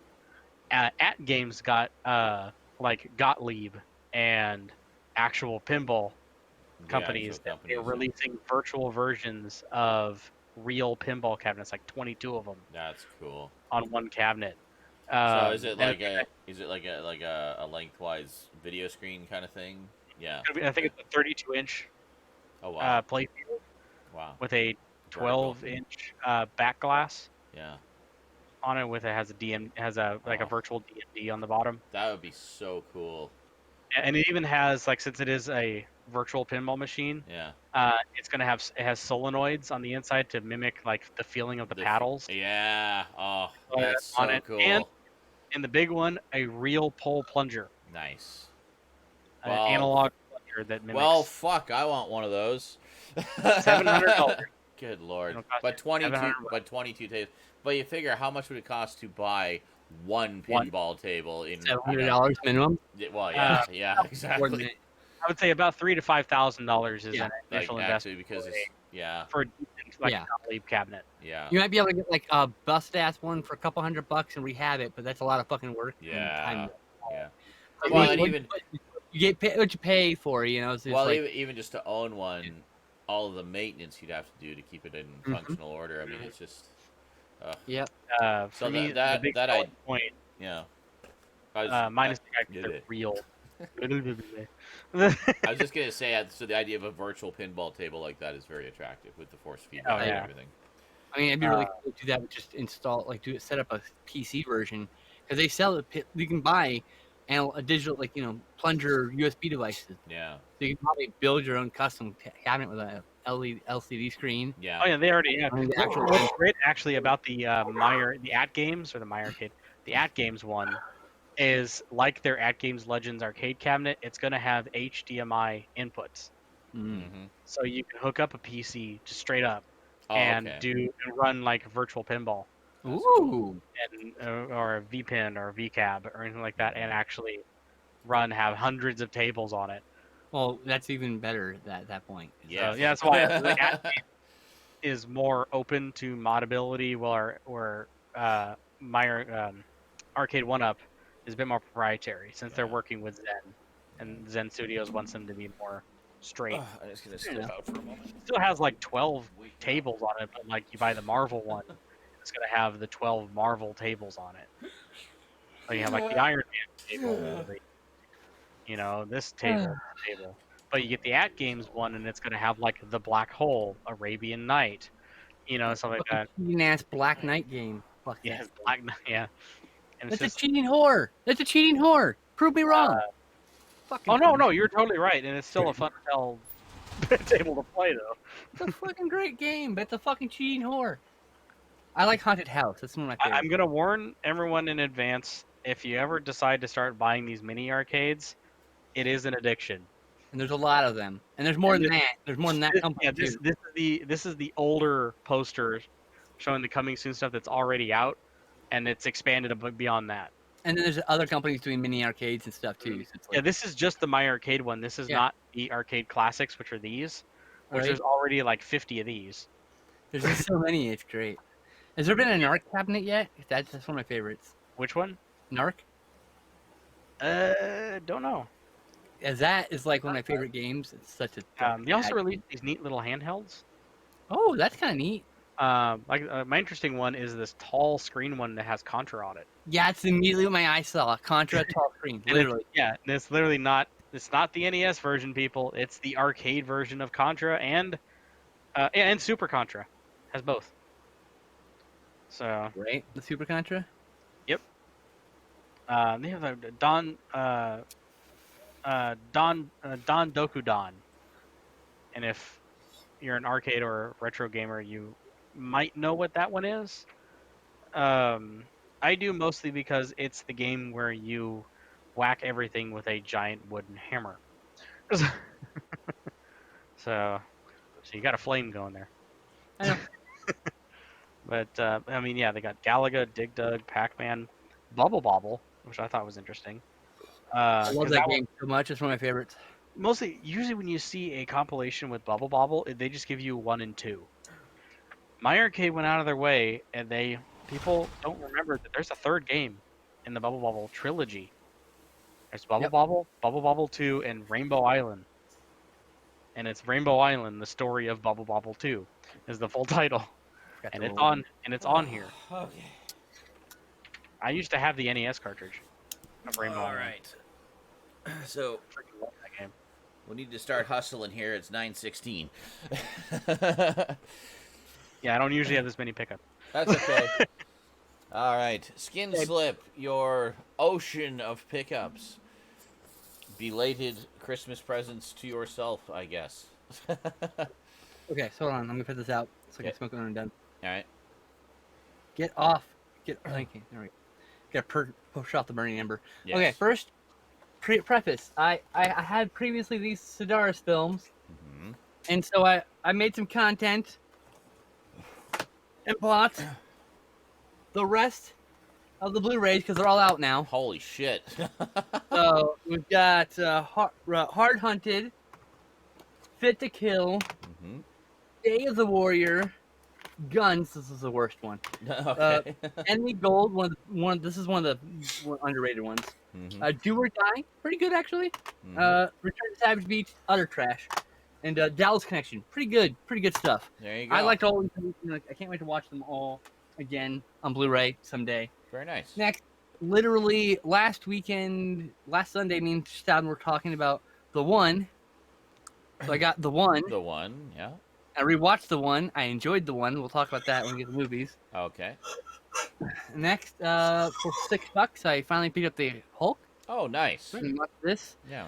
I also... If only it had the green case. Mine has the green case. And it's a the replacement case. Disc case. A single with this case with 2 discs in it. Interesting. It's the first release of the digital copy, so I'm literally just throwing that disc away. Oh, okay. And using that sleeve for something else. And then of those titles, we have also the new Southland Tales release. Tales. Oh. With this is the first time the Khan's cut. The Khan cut. Cans. Canned cut on Blu-ray. Before it was just a work VHS cut. It was just an SD copy that was displayed on IFC or something back in the day. Yeah, that's rare to get, like the festival cuts, because they're often different from the release cuts. Vastly different in this case, so I'm really looking forward to finally seeing it in high def. Very nice. There's some things like it's this whole low quality print originally, so yeah, it's finally good to see it in high def. So yeah, that'd be good. That's awesome. All right, and then at Christmas time, I used a Visa gift card to do a very large order from Vinegar Syndrome. I bought 15 titles. Nice. But one of the titles didn't come out until this month, so I couldn't get it until they didn't ship it until like 7 days before release. Oh, so they held everything off to keep it together. Because they're just gonna do one shipment. Yeah. Yeah. So first, I got some early titles here first, like some of the older titles that like have been around for a while. We got like the Massage Parlor Murders, which I think is a proto slasher. I don't know. I haven't seen it. It's from 1973. Cool. You got Welcome Home, Brother Charles, and MMA, 2 films by Jama Fanaka.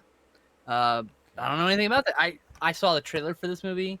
This guy gets released from prison and goes on a rampage, fucking killing all the people who put him in illegally put him in prison. Oh, like, okay. It's like a revenge movie. Nice. Yes. Nice. But it's like kills a bunch of white people, and it's like a racially charged one. It's really fucking. It looks really fucking good. So I'm like, I'm sold on this. Yeah. This is the bonus movie. I hope it's good. Yeah. And you got anthology film Night Train to Terror. Oh. Which you definitely want, Sean. Yes, I do love my anthologies. So interesting. One of the segments, Greta, is actually expanding to a full film. Is a bonus on this also. Oh, that's cool. Yeah.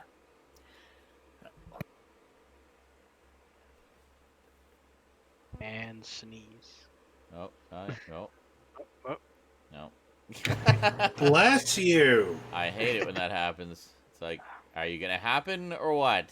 Come on, stop teasing me. Just waiting for the day when I sneeze and blow my mask off at work. Flies across the room. All right, next we got Star Time. This is a film about this guy who like is obsessed with this show, and then like when the show's canceled, he gets like he spirals out and becomes obsessed with the star or whatever. This is like a slasher serial killer type film, but like based on like obsession with like celebrity. Because the guy wants to be famous. He's doing all this. Okay. And that fucking cover, I was like, okay, that premise, that cover, I'll probably chilling. like that. Yeah. Yeah, it's pretty cool. It's a 1992 film, so.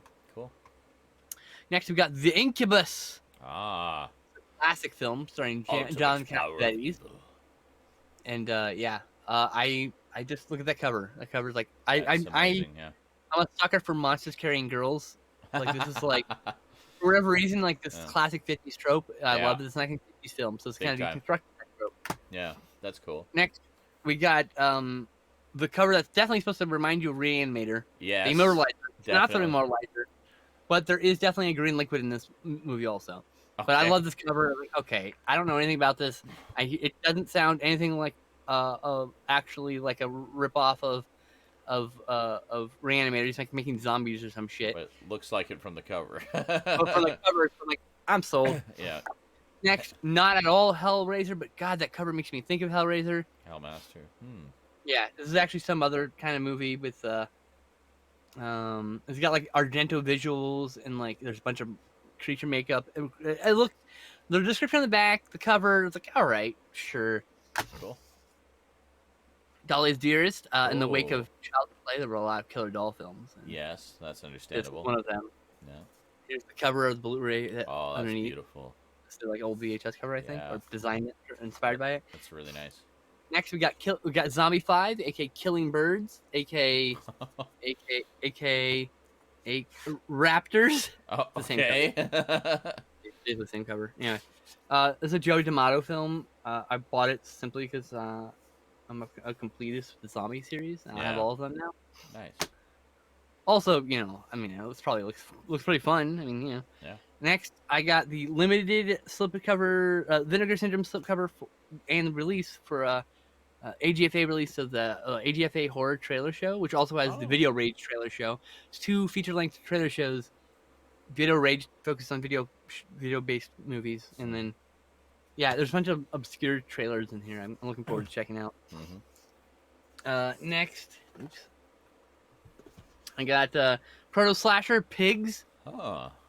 Also known as Deadly. What is it called? Fuck.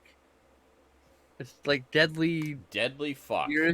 Deadly Dearest Delilah or something like that, or Daisy. Anyway, I got this specifically because my friend Angie is interested in Proto Slash and she likes pigs. So I'm like, okay. All right. I'll get that. That'll be a fun little one to explore with her. Fade to Black, movie me and Justin watched together. This is a slasher film.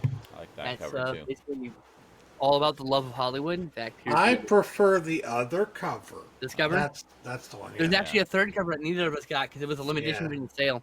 Interesting. That was completely different art entirely. It's funny because I got it during the sale, but I didn't want that other cover either. So Okay. I was like, I like the artwork on that. I like the cover a lot. Yeah. I was like about this one. Next, limited edition Vinegar Syndrome cover on a Fun City Editions release of Alphabet City, which I don't know, looks very Miami Vice-y. Does kind of, yeah. It's like a drug gang type cop story from 1985. So cool. It's I think it's a Canadian film. That's right. I haven't heard of it. Anyway, Fun City Editions is a new company. Vinegar Syndrome is their distributor, and just like they distribute for AGFA. So the thing about those companies, they're distributed through Vinegar Syndrome. So Vinegar Syndrome produces these limited to 1,000 slipcovers to push the first couple thousand units.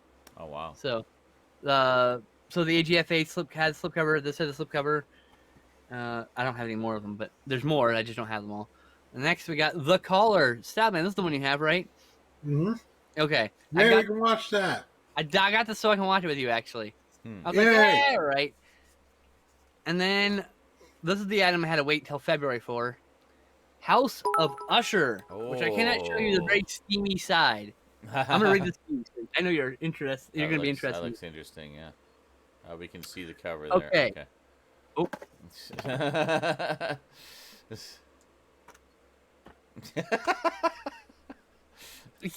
No it's just steamy. There's not actually any nudity. It's just It's just a little racy. So it's a set in modern times.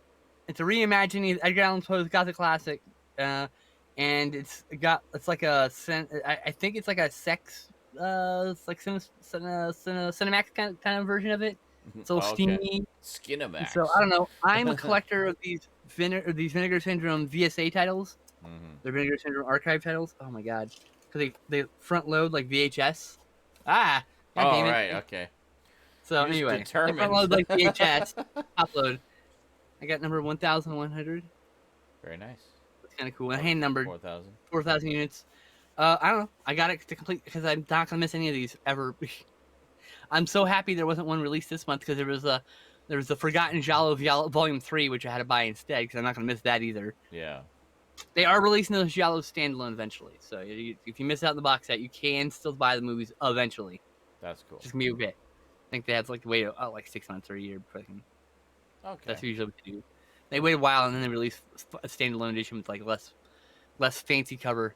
Like here's your regular release. Gotcha. That's everything, by the way. All right, very cool. Yeah, that's a good variety of stuff there. Yeah, I realized I'm actually waiting for 2 packages. I just realized because I placed an order with Severin around the same time I ordered the Hammer set. There's like. What did you order? Well, I'm not going to tell you. You have to wait for my pickups. But wait till it comes in, and you'll find out. Well, fuck you. I tend to show them on my regular stream whatever day they come in, and then I set them aside for the pickups and talk about them more on the pickups. But, yeah, so I'm waiting for the Hammer set, and then the 2 things I ordered from Severin. I completely forgot about that. They're both, like, just taking forever to get here because pandemic. Reasons. Yeah. So, anyway, the one item I got part 2 of this a couple weeks ago, as you guys know. Well, direct from Funimation, finally got part 1 of Attack on Titan Season 3, and it comes in very nice. Big. I actually totally forgot what it was. So comes in this big, beautiful box. So this is part 1 here, and you'll notice this big thing here for Attack on Titan Season 3 part 2. It's a little thicker, though. It's a little thicker. Well, you may recall, if you saw, I just have to take this all out. If you saw the pickup video before, we got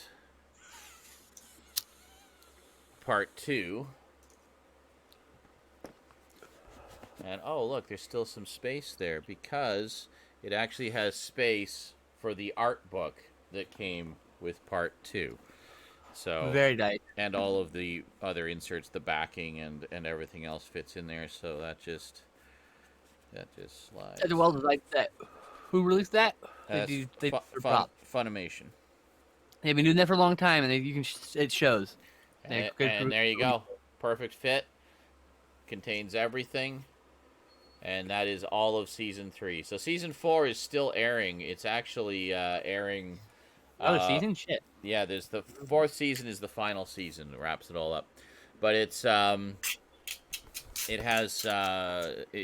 in Japan and here almost simultaneously. They're just a couple weeks apart on the episodes. So I'm gathering there's some big collaboration with the the English dub studio. They should do that more often. Yeah, no, it's great. I mean, usually we have to wait a long time, but not with this one. It's great. Sometimes years. Yeah. Years. Usually like a year 2, but like sometimes years. So yeah, so finally I've got all of Season 3 of Attack on Titan, got the limited edition, so it matches up with my other ones, and has all the extras and stuff like that. And it's mostly physical extras, because they have the little, it's kind of like a digibook. They have the book in the middle with like the chibi stuff and some of the behind the scenes stuff and things like that. And and it's good. So I haven't seen the latter half of Season 3, so it'll be fun to see how that wraps up. And then Season 4 is, I believe, 16 episodes, so I'm guessing that'll just be one more set. and then it's all done. So looking forward to that. Hopefully with season 4, I won't wait so long. I almost missed out on this limited edition of season 3 because I waited so long, and that's why I jumped on it with some of the Christmas money, and didn't want to miss it. I had to order part 1 direct from Funimation because it was sold out at all the regular online retailers, and starting to go for higher prices from third-party sellers. And then part 2 I got from a third-party seller, I think on Amazon.com, who was selling it for pretty much just regular retail price. So so I got lucky in that respect. Got very lucky. I was actually really happy to get the box because I was afraid I was going to miss out on the box. I did miss out. $70 for a Mist Vinegar Syndrome title, so like not. Yeah, well, there you go. See, I did miss out on the box for season 1 because I waited quite late to get season 1. So, yeah, but otherwise, contents. You know, Evil Town, which was the very first. And I did cruise around eBay a little bit. Nobody has the season 1 box. It's just gone. You're gonna find it used at some point. Probably, I might find it somewhere in my travels. I'll keep an eye out for it. But I'm not gonna go out of my way for it. I mean, I've got the show, and I have the best edition of the show. Maybe a very generous viewer will find one for you. Huh? Oh, well, yeah. Maybe a very generous viewer will find one for you, I said. Crimson Cross says, Funimation is great, Discotek is better. Well, I think they're both good in different ways. Discotek is best for, the classic stuff. They do a lot of the older anime that companies like Funimation don't. Funimation does more of the more recent stuff. Discotek does, but Funimation don't. Some older stuff, but mostly it's more recent stuff. So I think between the two of them, we have, we get a lot of really good anime over here. So I prefer Discotek. It's good stuff. Well, yeah, of course, because they do most of the older stuff, but Discotek doesn't have Attack on Titan. Funimation does. So that's who Funimation's fucking Sony backing it or whatever. Yeah. Yeah, what? Like a corporation. They have like a corporation backing it. I don't care who's backing what. No, I mean they had the money to buy outbid on the high high-end title. That has nothing to do with me. All I care about is can I get that show on my shelf. That's all that matters. That's right. I don't care who fucking releases it as long as I can get it. As long as it's a good edition and not compromised in some way. Exactly. Yeah, and the Attack on Titan ones are gorgeous. Like the Blu-rays, the Blu-rays are so beautiful. I said those sets are really they need to be commended on. They're good sets, you know. They're very good. Well, and the boxes are just nice, sturdy boxes. They look great on the shelf, Very classy. I like these a lot. Very, very nice. And I'm about 4 or 5 episodes into season 4. Are you? Hey. Yeah, because that's I'm streaming it through Funimation. I haven't season yet. But yeah, the first 4 or 5 episodes are already dubbed in English. Yes. Yeah, they've actually got more. They've got more. I could watch further, but none of them are in English yet. Oh, okay. Yeah. I can watch up to episode 65 or something like that. But 61 to 65. So I think when it's all done, it's going to be something like 75 or 76 episodes total. So. It's a pretty good series. It's good length, yeah. Yeah. In this day and age, when most shows are 26 or at most 52 episodes. If they do 1 or 2 seasons, yeah. Yeah. So, but yeah. So far, One Punch is 46. 46. Yeah. It's 2 seasons. So. Yeah. So that is it for my pickups. That's all that came in this week. I haven't been ordering anything other than things that I need. And even then, I haven't I replenished some of my vitamins that I take in the morning, But haven't. The only thing I actually bought this month with my money was Hulk, the one, and Iron Man. Iron Man 2 I had to buy again. Yeah. Remember that Iron Man 2 set I got last year at some point? I think so. Yeah. It was a 3-disc set, but the first disc had a thing where it got 42 minutes in and stopped playing. Oh God. I went online and bought a $5 copy of the single disc only, because it just needed to replace the first disc. It's the movie only, so it's the same disc. Yeah. So I'm just gonna swap the disc call it a day. Oh, that's good. So that'd be $5 more for Iron Man 2 than I definitely wanted to. Yeah, but I mean, you want it to be watchable, obviously. Yeah. So right now the big priority is getting a new computer for Rose, because her old computer finally gave up the ghost. But yeah. So anyway. Yeah. What movies did we watch this week? Let's try to do it in under 25 minutes. I want to be done by 10. I watched Good luck. Good lord. Okay. I only watched watched 6 movies in one day. I only watched 2. So where am I at? I can talk about them quick. I just watched the latter half of One Punch Man, and I'm 6 episodes into Attack on Titan season 4. That's it. There you go. And I like it. If you want to go first, man, since you probably have less than I do. Okay. I watched one movie on my own. Okay, good. Which was Lean on Me. Classic movie. Yeah.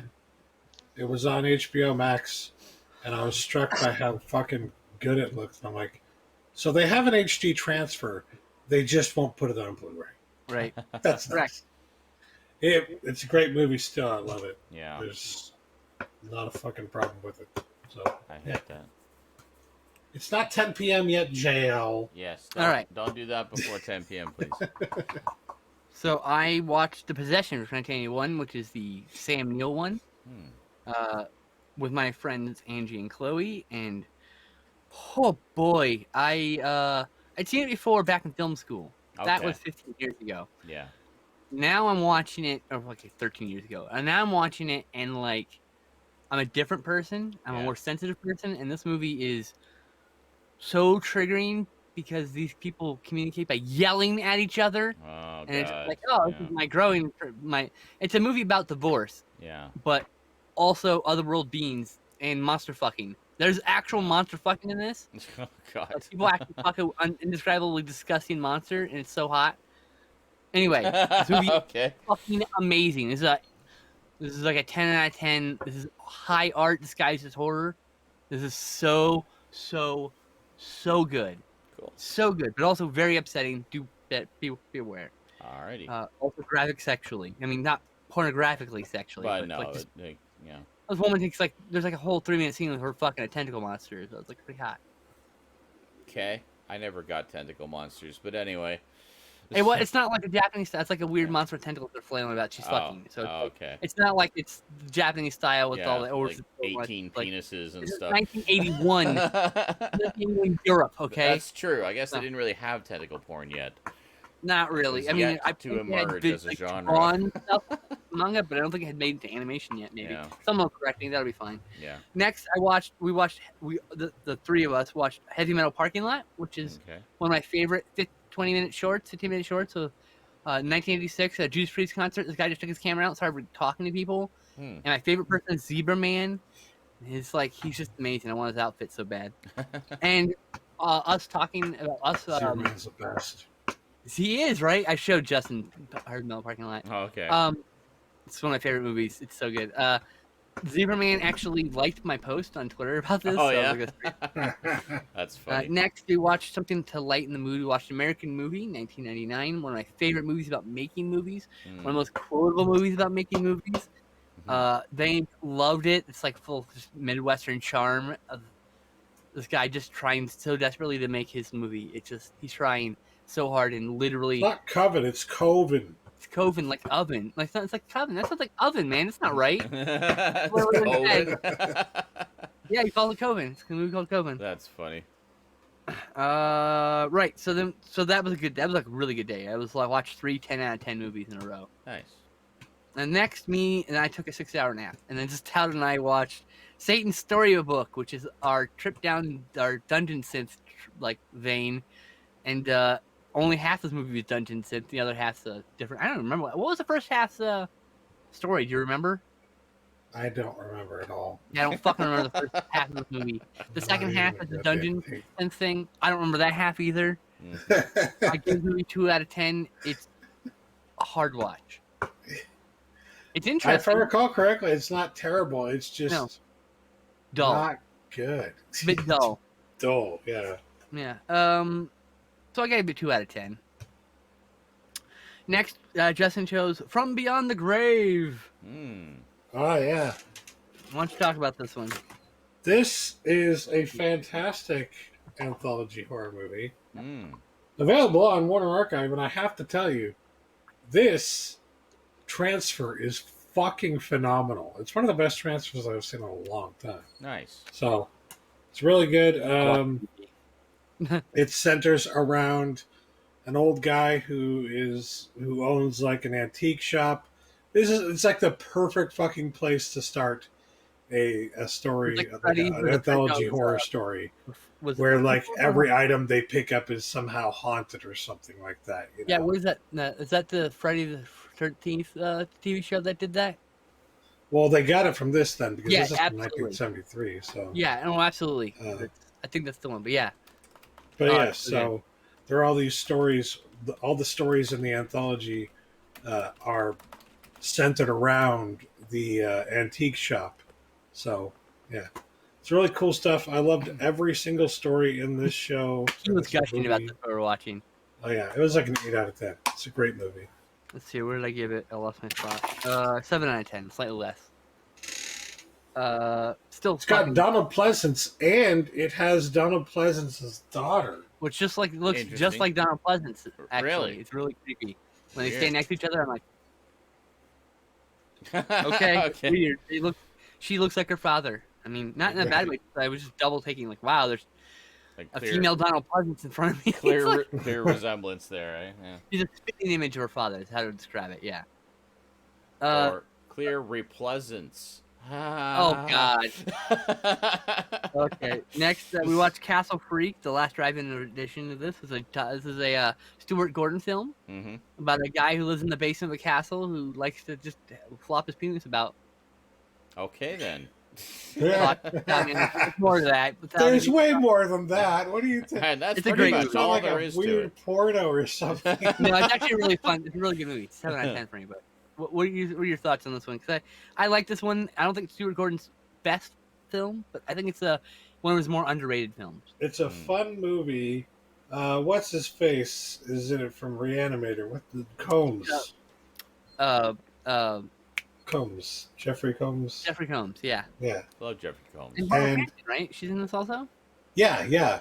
And both of them are really great in the movie, and like they play it up the way that you would expect them to. Chemistry, yeah.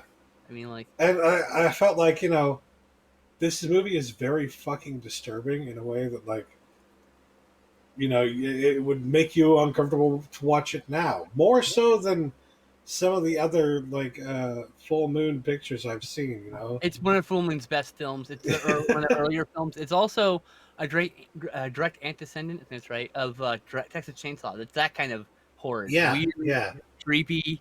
It's its own style though, which is great. And the monster is hideous in the best ways possible. 7 out of 10. Yep. This is highly recommended for me. But next, I watched Iron Man 2 with my friend Sarah.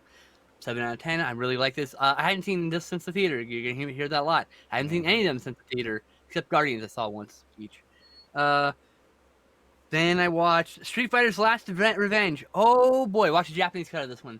This is great. This is fight porn. This is like an hour and a half of Shinichi Chiba running around fucking up people. He rips a dude's heart out. There's a fucking 6.5 foot tall Mexican who shoots lasers. I am not fucking joking. He's like the 600 million peso man or whatever. It's a fun fucking movie. And yeah, this was a 7 out of 10. Super awesome. I actually want to see the American cut. Apparently it's completely reorganized. Completely it's like very different kind of. Next was a disappointing. I revisited the 1992 film starring Rutger Hauer, Split Second. Okay, I know which is like kind of a cyberpunky future, 1996 future. So it's a retrofuturism, of course, since we are past that. Yes. But Born has the past like vision of the future. Yes, it's caused the London to flood. So there's there's canals now instead of streets in some places, and so this guy's like tracking the serial killer, but the serial killer is like this alien monster thing. It doesn't mesh because there's two different directors here. Oh dear. The main director's credited left halfway through, and the new director put different scenes and made more an alien aesthetic. I see. Than it was originally supposed to be there. So it feels like I enjoyed the fuck out of this movie when I was a kid. I watched a lot on TV. Rutger Hauer's awesome in it. He's such a badass. I want his jacket so bad. He's worth watching this movie, but like, it's a 6 out of 10 because it doesn't quite mesh as a film. It doesn't. The two halves, the two parts that are mixed together, but they're like oil and vinegar, oil and water. So it feels disjointed. Yes, thank you. That's the word I'm looking for. Yeah. Took a while. Next, I watched The One, 2001, which we're discussing. Oh, what a and surprise. While this, I found out that Jet Li wasn't originally supposed to be cast in this. It was actually supposed to be a Dwayne Johnson film. And then I thought, that's so it'd be strange cool to me.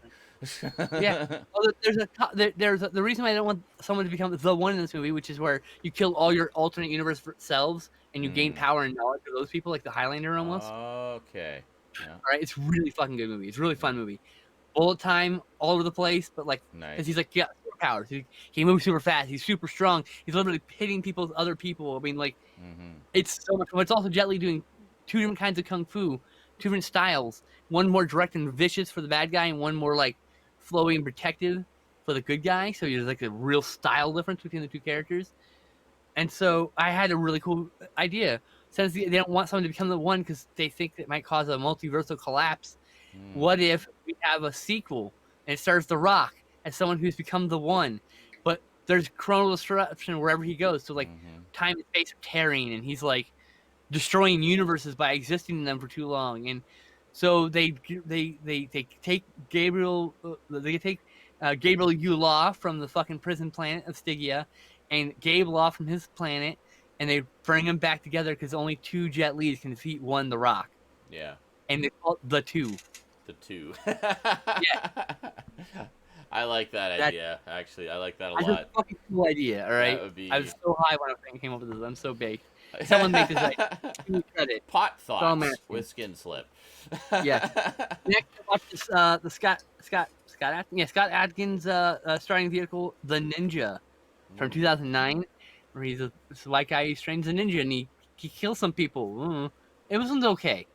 The sequel we're talking about later is much better. Okay. Then I watched this shot-on-video film called Venus Flytrap. Holy fucking shit! This is a hidden gem. Ah, okay. The F-word slur word is thrown around a lot in this movie. Yeah. But the thing about this movie is it's shot by people who previously did porn.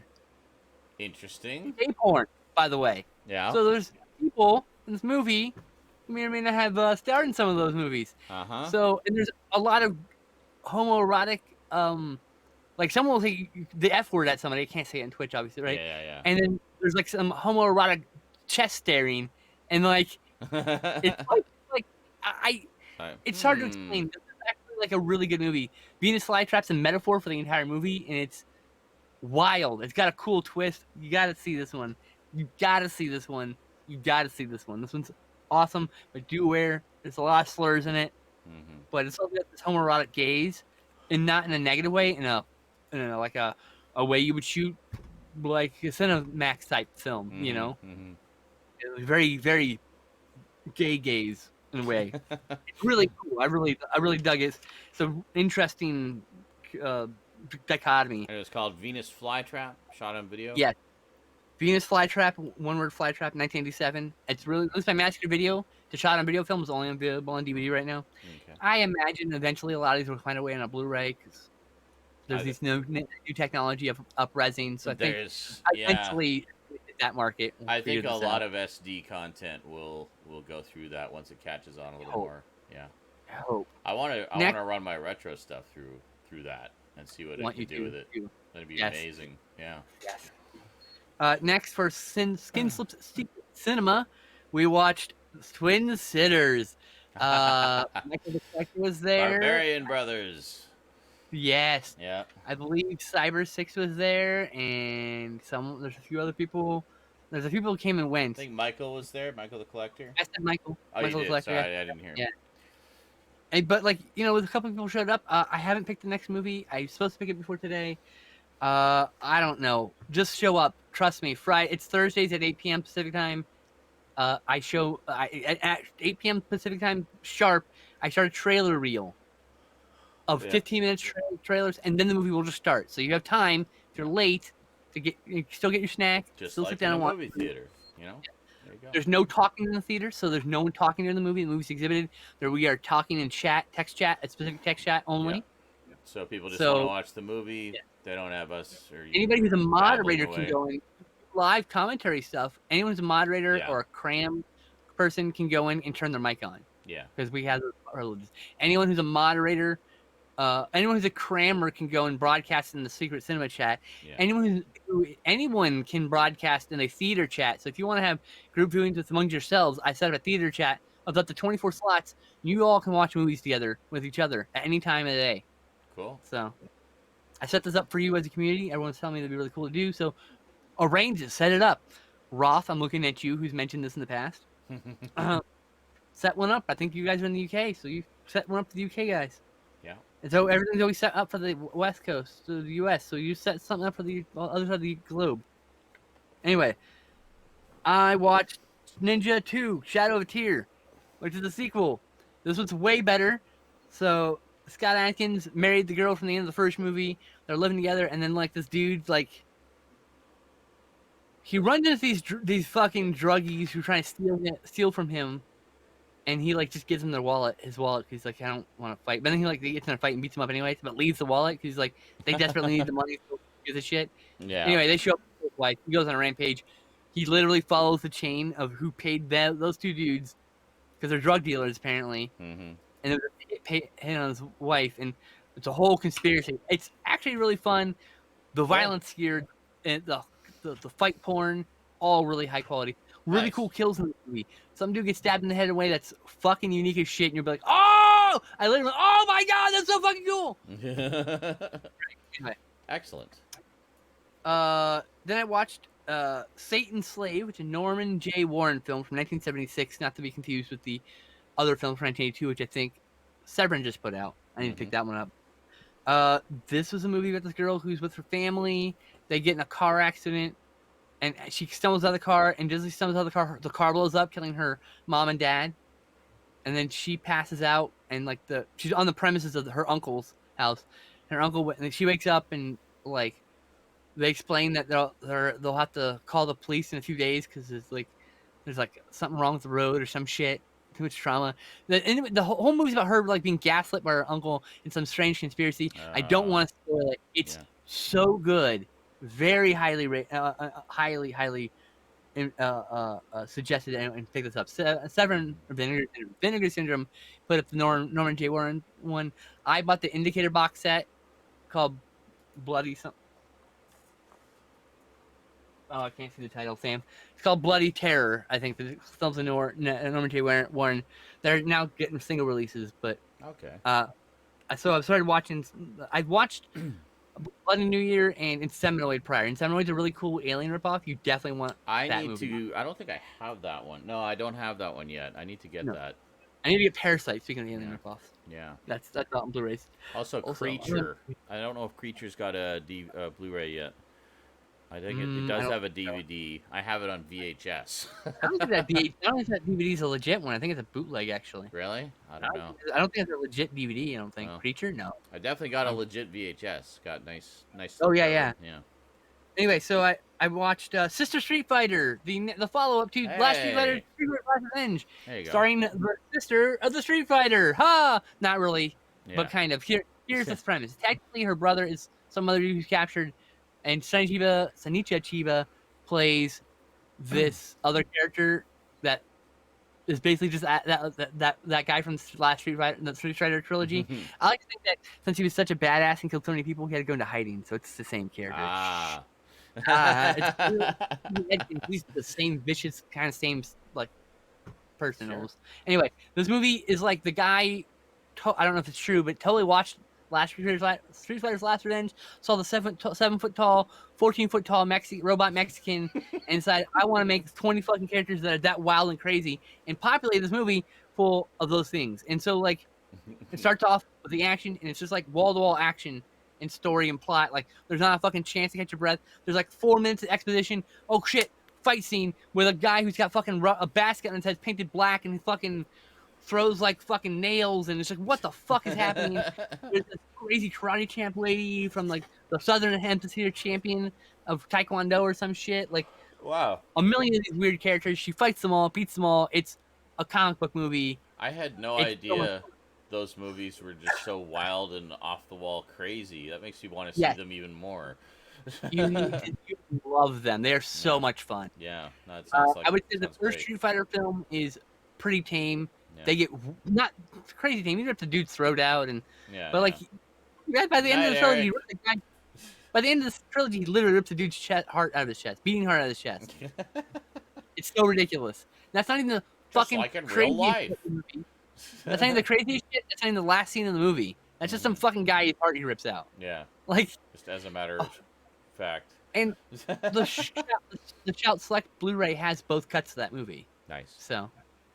That's cool. Anyway, so Arrow put out the Sister Street Fighter collection. Yes. I've only watched the first movie. I'm excited to see the others. Next, I watched Enzo G. Castellari's Inglourious Bastards from 1978, the original film. Oh, nice. I haven't seen that one. Fred Williamson and Bo Svensson and some other people. Oh, Bo Svensson. I love Bo Svensson. He was Frankenstein in the Dan Curtis Frankenstein. Yeah, we watched that. He was so good in that. Yeah. Bo Svensson is a fucking delight in this. He's awesome. Nice. He's great. He's just fucking hamming it up. And Fred Williamson just kicking ass everywhere. So this is a great fucking movie. This is a lot of fun. I had never actually seen The Dirty Dozen yet. I'm actually put a copy in my cart to watch it. So long ago though, I don't remember. I've seen.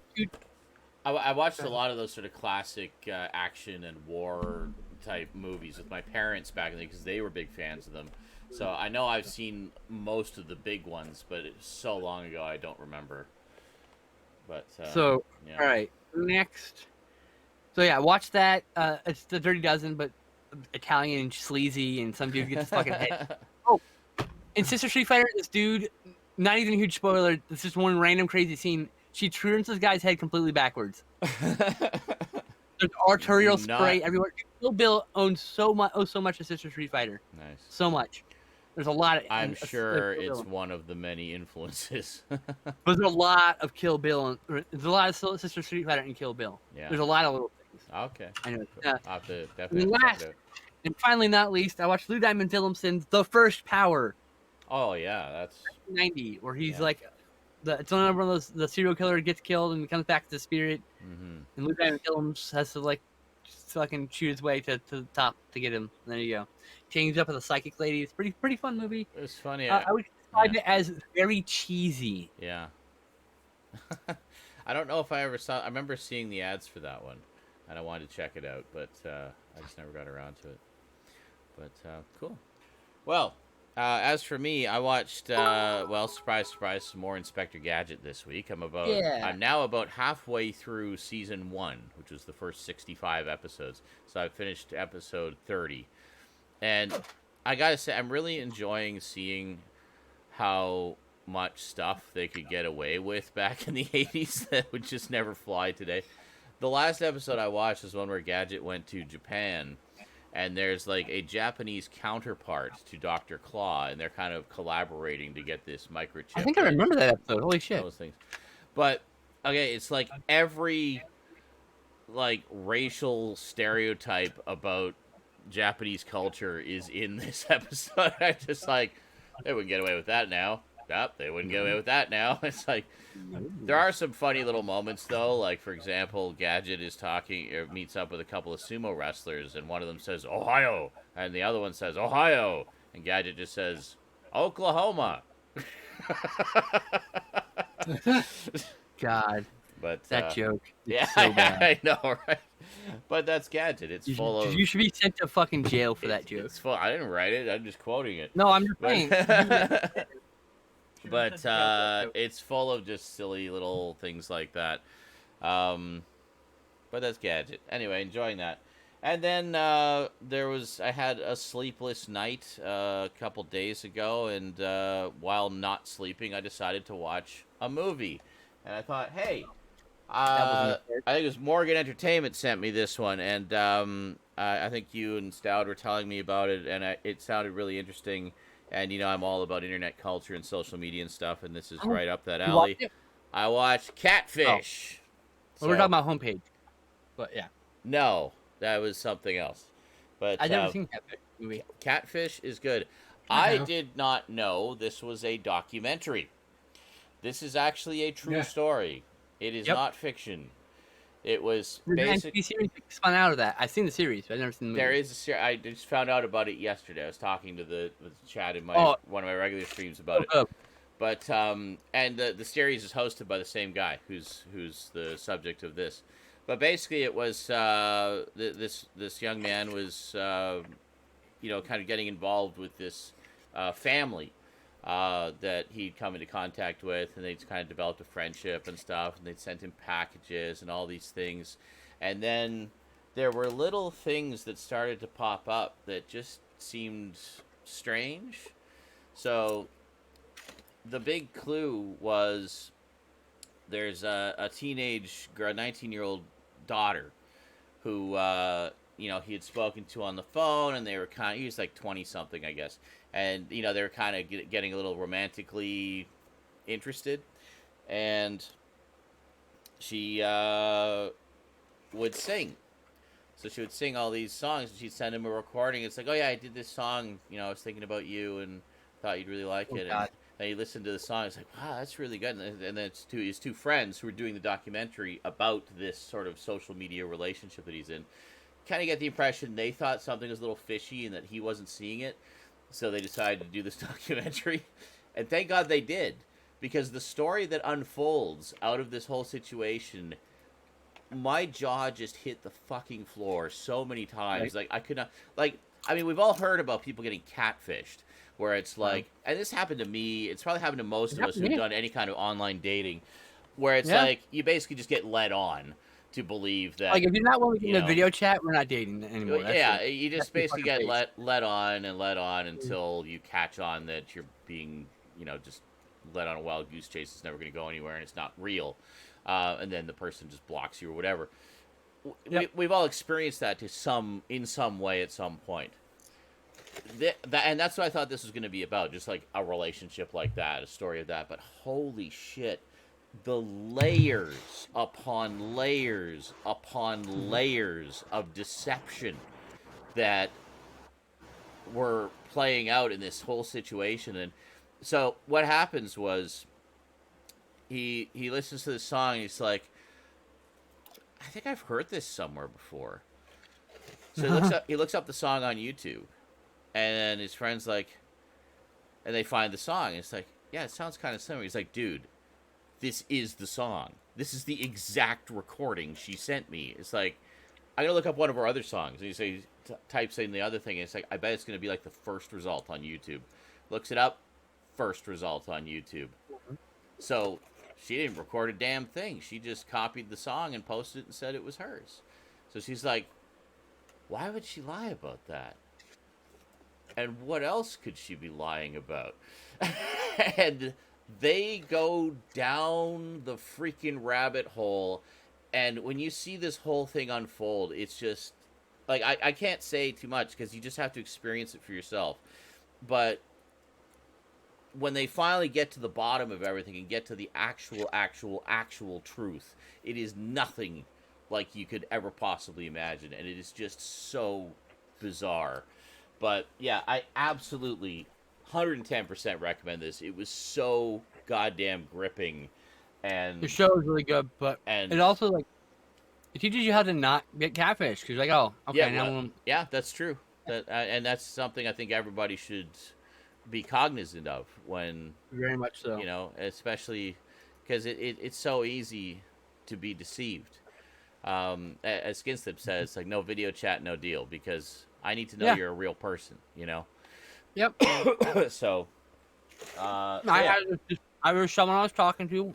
We had a dispute about whether they would send me a photo. Oh, yeah. I think you told me. The name on it. Yeah. And they're like trying to be all controlling. I was like, no. I need a photo. Yeah. We're not fucking around here. Yeah, it's like...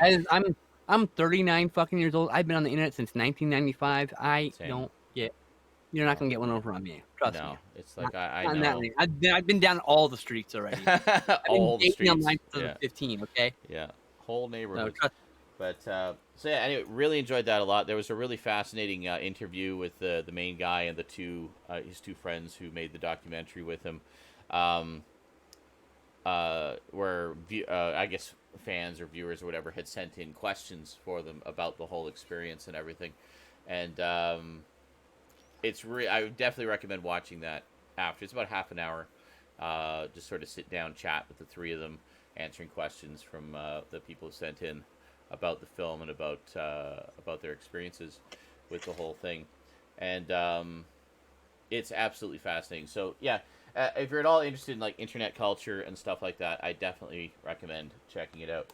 And by the way, I did watch Homepage. I can't remember if I mentioned it at the time, but I watched it like the week you guys had talked about it, and it was amazing. It was just we watched Homepage. That was our yeah. It was a really fascinating look at the start of internet culture, really, because it was like right at the beginning of it, and blogging and the start of social media. Homepage documentary is like fascinating. Yeah. I was like, it's like looking right back to when I was 15 years old. Yeah, I'm doing this. Oh, I know. It's the fucking website they talking about. I remember going to that website a few times to talk. It's still there. You can still go there. Really? Yeah, well, the like the blog that he was doing about his day. It's it's all still there. Internet chat. They talk about an internet chat room that was yeah. And I remember going to that chat a few times. It was never my I don't know if that's still there. I did IRC stuff more than that. But his in 1995, I was just starting to get into the internet. So I think I was starting to do. I did chat rooms on Tripod. Actually, they had a chat feature there, and cool. I used to go to chat rooms there and chatted with quite a few people there. So there was like a lot of regulars that I got to know, and it was a lot of fun. Very early form of what we do here. But I started on AOL chat rooms, and moved to like IRC from there. I used IRC for a while. That was pretty. Or no, sorry, I'm thinking ICQ.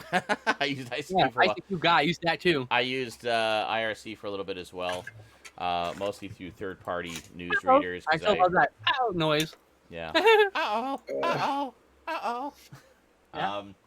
So anyway, after that, I watched one that I've been wanting to watch ever since I first saw the trailer for it, years and years and years ago when it was new. Came out in, 1988, I think? 1988, yeah. Oliver Stone's Talk Radio.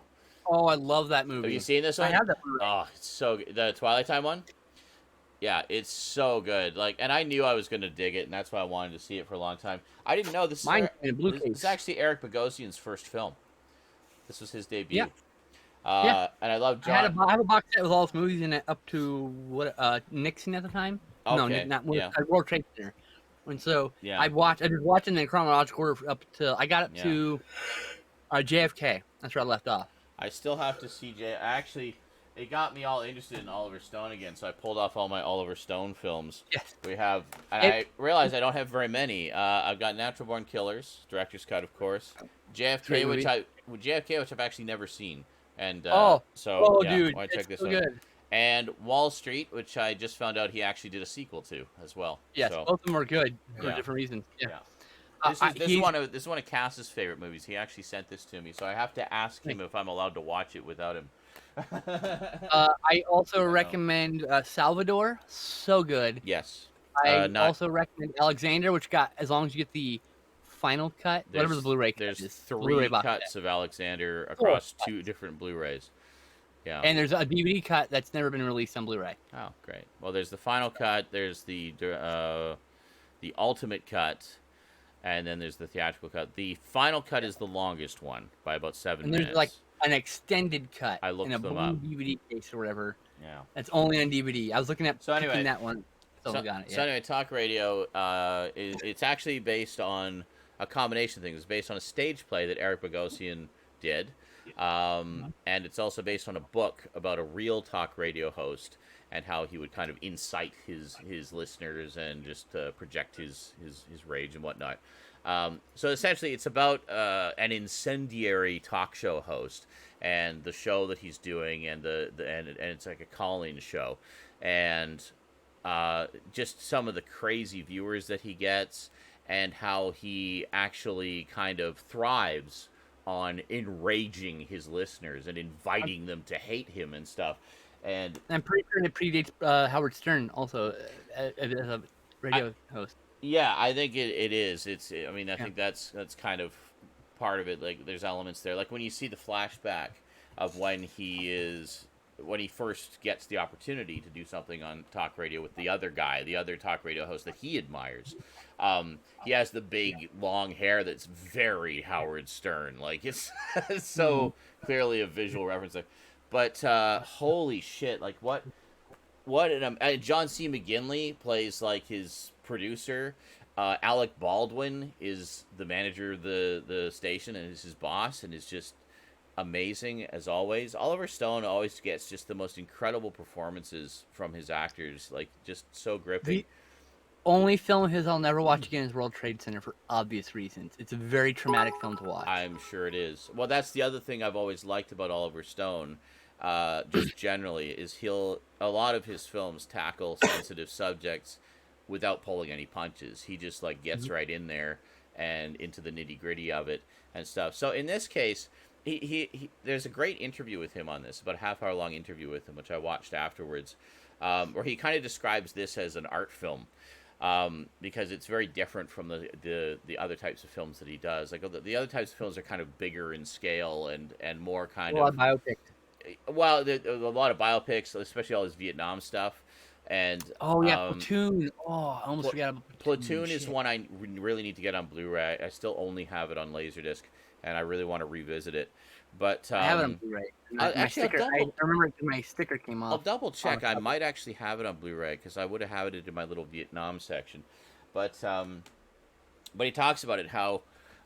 Make me want to find more of his movies. Because he later went on to do, right after that, he did Born on the 4th of July, which is his second Vietnam movie about Ron Kovic, who comes back and how the Vietnam vets were treated very shittily by everyone. And very powerful film.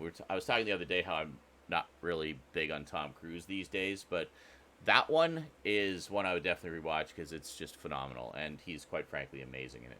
But, my personal favorite is Savages. Savages? Oh, that's yeah. So it deals with the drug cartels, but for me, the best part is it's one of the very few positive representatives of polyamory. Okay. The vast majority of the stories that involve polyamory end in heterostasis, meaning someone leaves with hurt feelings and there's just two people. Yeah. I think we were talking about that a little bit the other night.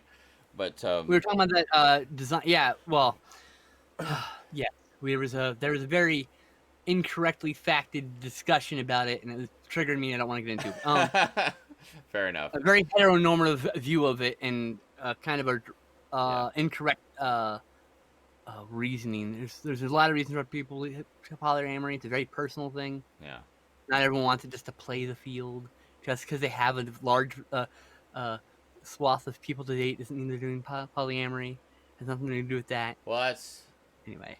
That's called ethical non-monogamy. It's a little different than polyamory. Polyamory is the idea that you have relationships with more than one person. Not, I date a lot of people.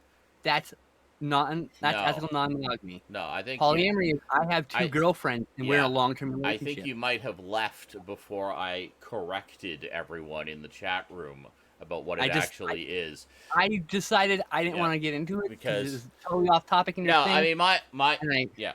Okay. My take on it was it's just not for me. I don't get it. I don't understand it. I have no interest in learning anything about it beyond just knowing the concept. And I said basically what it is you just have... It's like the same as if you have a committed relationship with one person. The difference is you have committed relationships with more than one person. So, but they are equally committed. You know? And it's like, the thing about polyamory for me is it's dating a lot of people. I have a lot of love to give. It's not about it's just not for one person. And I have the desire to have two people or three people maybe. I don't know. I don't know where I'm going with it, but I'm just on the I have had that desire since I was 16. I mean you're still you're also at a very transformative to say the least, a very transformative phase in your life. Crazy. So I mean, we described this before that it's like a second puberty. So it's like you're finding yourself all over again. So I mean, the desire to be polyamorous has always been there, and I've always I was going about it the wrong way, and that was getting involved with monogamous people and then searching behind their back, kind of like fitting people and trying to like introduce them, like trying to like.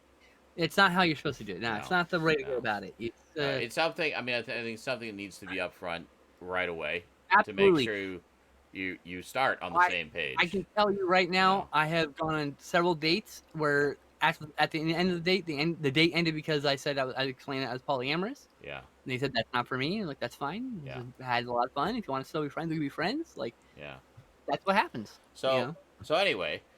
Sorry, we got sidetracked. Talk radio.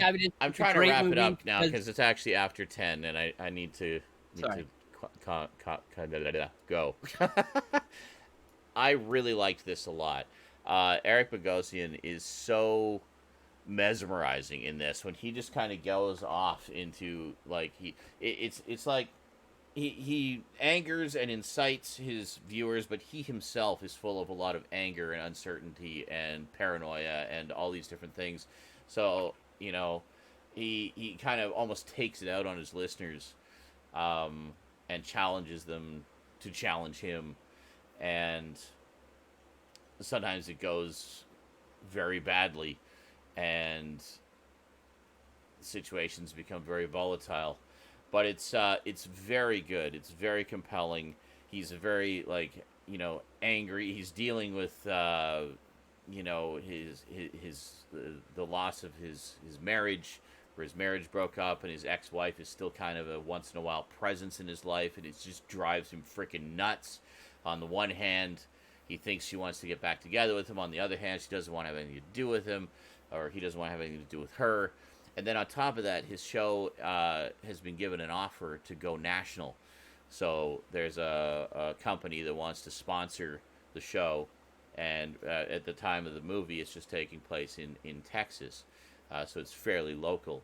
I mean, it's statewide, but it's just within that state. So this sponsor wants to take it national. So it'd be countrywide.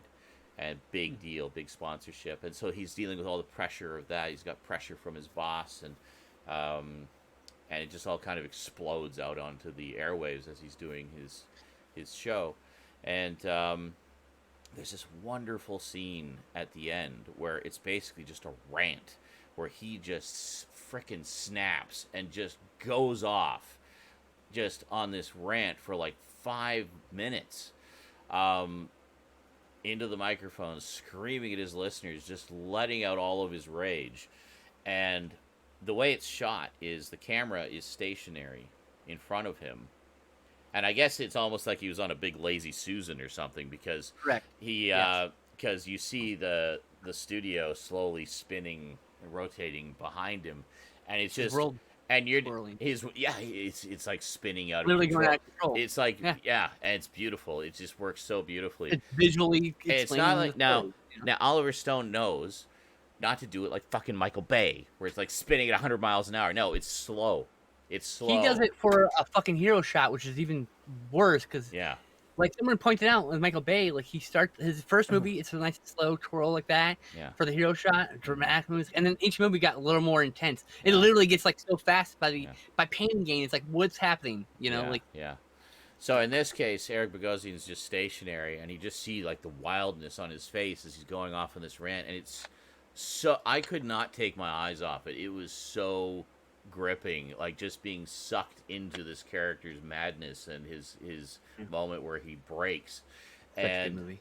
It's very powerful. Like, and it's I love movies like this where it's a fairly small cast in a confined space, and it's just like you get right into these characters' heads.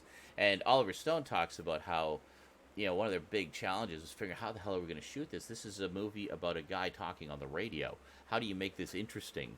So he's Oliver Stone. He figured out a way to make it interesting. He says so what he did was he just made it very he said, like, you know, they had multiple layers of reflections in the glass in the studio, and they would have lots of close-ups of, you know, microphones and of lips talking, and you get like right up in there. It becomes very personal and very intimate as you're just getting sucked. Layers images several times in interesting ways, actually. Yeah, into it, you just get sucked into these characters' stories, how they bounce off each other and everything. It's just really, really good. I really Sorry. I was just gonna say, I really think this is one of those hidden gems. I never hear people talk about this movie, and I highly, if you've enjoyed like Oliver Stone's other films like Platoon or the President movies, JFK, Nixon, W, Wall Street, Natural Born Killers, any of that. If you enjoyed any of his films, check out Talk Radio, because you'll be in for a treat. The way he does montage with the layers of things while the scene's happening, right? Like the mouth superimposed over his face, like that whole layer effect. You don't even see that kind of filmmaking very often anymore. No. It feels like it's a lost art because it's a little harder to do with digital film. I was going to say, he was talking about how he had just done, he did Platoon, and then he did Wall Street after. Yeah, he did Platoon, then he did Wall Street, and then the next movie he was going to do was Born on the 4th of July. But he had to delay that slightly because Tom Cruise was doing Rain Man at the time, so he wasn't available right away. So in the middle, he had, I guess he had seen the stage play of Talk Radio, and one of his collaborators said, or producer, I guess, had said, yeah, I've optioned the film rights to it. And he's like, oh. So he went to see it, and he was just blown away by it. Same cast that's in the movie. Oh, good. You got Eric Bogosian, John C. McGinley. I need a Criterion release so that with stage play as a bonus feature. Michael Wincott, who you may know as Top Dollar from The Crow. He was the big baddie in The Crow. Yeah. He's quite young in this. He plays like this hippie stoner kid who comes in. Oh, that's the same guy? That's him. Oh, wow. I know, right? I need to rewatch that. I remember that character, though. Yeah. I reckon when he took his sunglasses off, I recognized it. It's like, where do I recognize him from? And then it just dawned on me. He just for a split second, made a certain facial expression where he almost looked like Top Dollar. I was like, he was in The Crow. Oh, my God. Like, doesn't sound like him, barely looks like him. His look, not Top Dollar. It's like it's his look. It's the thing. Yeah. And it just blew me away.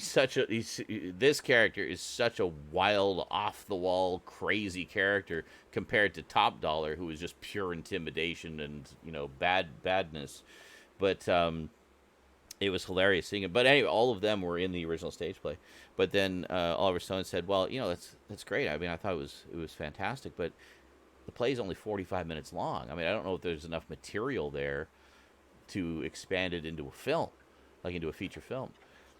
But around the same time, he had read this book that was a biography about this, a similar kind of talk radio host, but in real life, and his story and how he did kind of a political thing. It was very, a lot of anger, a lot of rage, a lot of, this particular host liked to incite his viewers, and in much the same way that the character in talk radio does.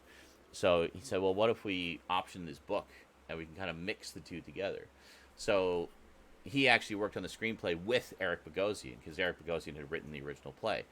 And it's like one of them would do a draft, and then the other would do a draft, then the other would do a draft. They just kind of go back and forth until they kind of found that happy middle ground that incorporated elements of both. And the end result is fantastic. Like, I always knew, I usually have a sense of when there's something about a film that I just know it's something I'm going to dig. But, of course, you never quite know what to expect when you go into a film. But you can just kind of pick up on the vibe. And the vibe was, there's something about this that just looks really interesting to me. And then when I actually finally watched the movie the other time, I was like, holy fuck, that is like one of the best movies I've seen in a long time. Like, that was just so good. And, it just reignited my love of Oliver Stone as a director. I've always loved his movies, and realized there's quite a few I still haven't seen, so I need to get on that. He even did a football movie, and I want to see the football movie just because he did that football movie, Oh, was it Friday Night Lights? No, it's Any Given Sunday, right? Which one? I think it's Any Given Sunday, yeah. They came out near each other, so I get them fucking confused. I think. I have to double check that. But anyway, it was... God damn it. No, neither of us know. That's great. I was looking through his IMDb page. It's like, okay, I want to know. And did you know his... I can look. Did you know his first two films were a pair of, like, low-budget horror movies? That was his break into the industry. I had Seizure. It's actually not a horror film. It's more of a Seizure. thriller. But... Oh, okay. Well, it's... Yeah. It's a good movie. Definitely Any different Given Sunday. It is Any Given Sunday. That's what I thought, yeah. I had to look it up. I was like, no, I got to look this up. But I was looking at it and I was like, I don't even like football, but I would watch that movie just because it was Oliver Stone, and I'm sure I would enjoy it because he does interesting things with his films. He's a great director. Anyway, that's what I watched this week. Cool. Good stuff. So yeah, Catfish and Talk Radio. Yeah, it was a hell of a double bill. Really, like very emotional. That is a hell of a double bill, really. Very emotionally draining, I have to say. You may not want to do the same double bill, but it was good. I really do want to revisit Talk Radio. Did you get Talk Radio also? It was kind of what I wanted. What I was in the mood for. Just hard-hitting drama. Talk Radio is excellent, as we've all just been talking about. It's just it just draws you in and just you would really enjoy it, Stout. I'm sure. I think you'd really. It's super your thing, dude. Yeah, you'd really like it. Well, they still. I mean, Twilight Time is still around, right? Do they still have? Yeah, they came back online. They're back on the Screen Archives. They might still have some in stock. It's entirely possible. Yeah, it might still be there. I don't know. It was the one it was the last one that I ordered before they initially shut their doors, but then Screen Archives, distributed the last of the remaining stock, and then Twilight Time came back recently under new management. Essentially, they decided to continue it, so they are back. But there's actually they put out a few of Oliver Stone's films. There was like 3 or 4 that they got, and this was the only one that I got. But yeah, I got Seizure a long ass time ago, a long time ago. Yeah, I'd like to see that one. I haven't watched it in 15 years, maybe. Yeah. Like I own the DVD for about 5, but I hadn't seen it. Yeah, like Blu-ray yet. Excuse me, that's a DVD, I think. No, I definitely like to check that one out. All right, folks, I think that is it for another week. That was a pretty good show. Wow, almost 4 hours. Holy shit. Yep. Good thing we started more or less on time this week. Alrighty. Well, have yourselves a wonderful day or night. Let's see. What did we get? I think a couple hours for tomorrow. So we got, let's see, 1, 2, 3, 4. Yeah, so we have 2 hours for the continuation of Mega Marathon Madness tomorrow. So I'll probably start a little bit later because I didn't get a ton of sleep last night. And, so we'll probably start in early afternoon tomorrow. And then I'll, so we're probably going to play some more Dark Souls because I know you guys love to watch me get my ass kicked over and over and over again. And, and hopefully we'll get a few more hours to hang out and play some stuff tomorrow. Alrighty. Have yourselves a wonderful day or night, everybody. Thank you for watching. We love you all. So until next time, sayonara. Spray. Penis. Nighty night, everyone.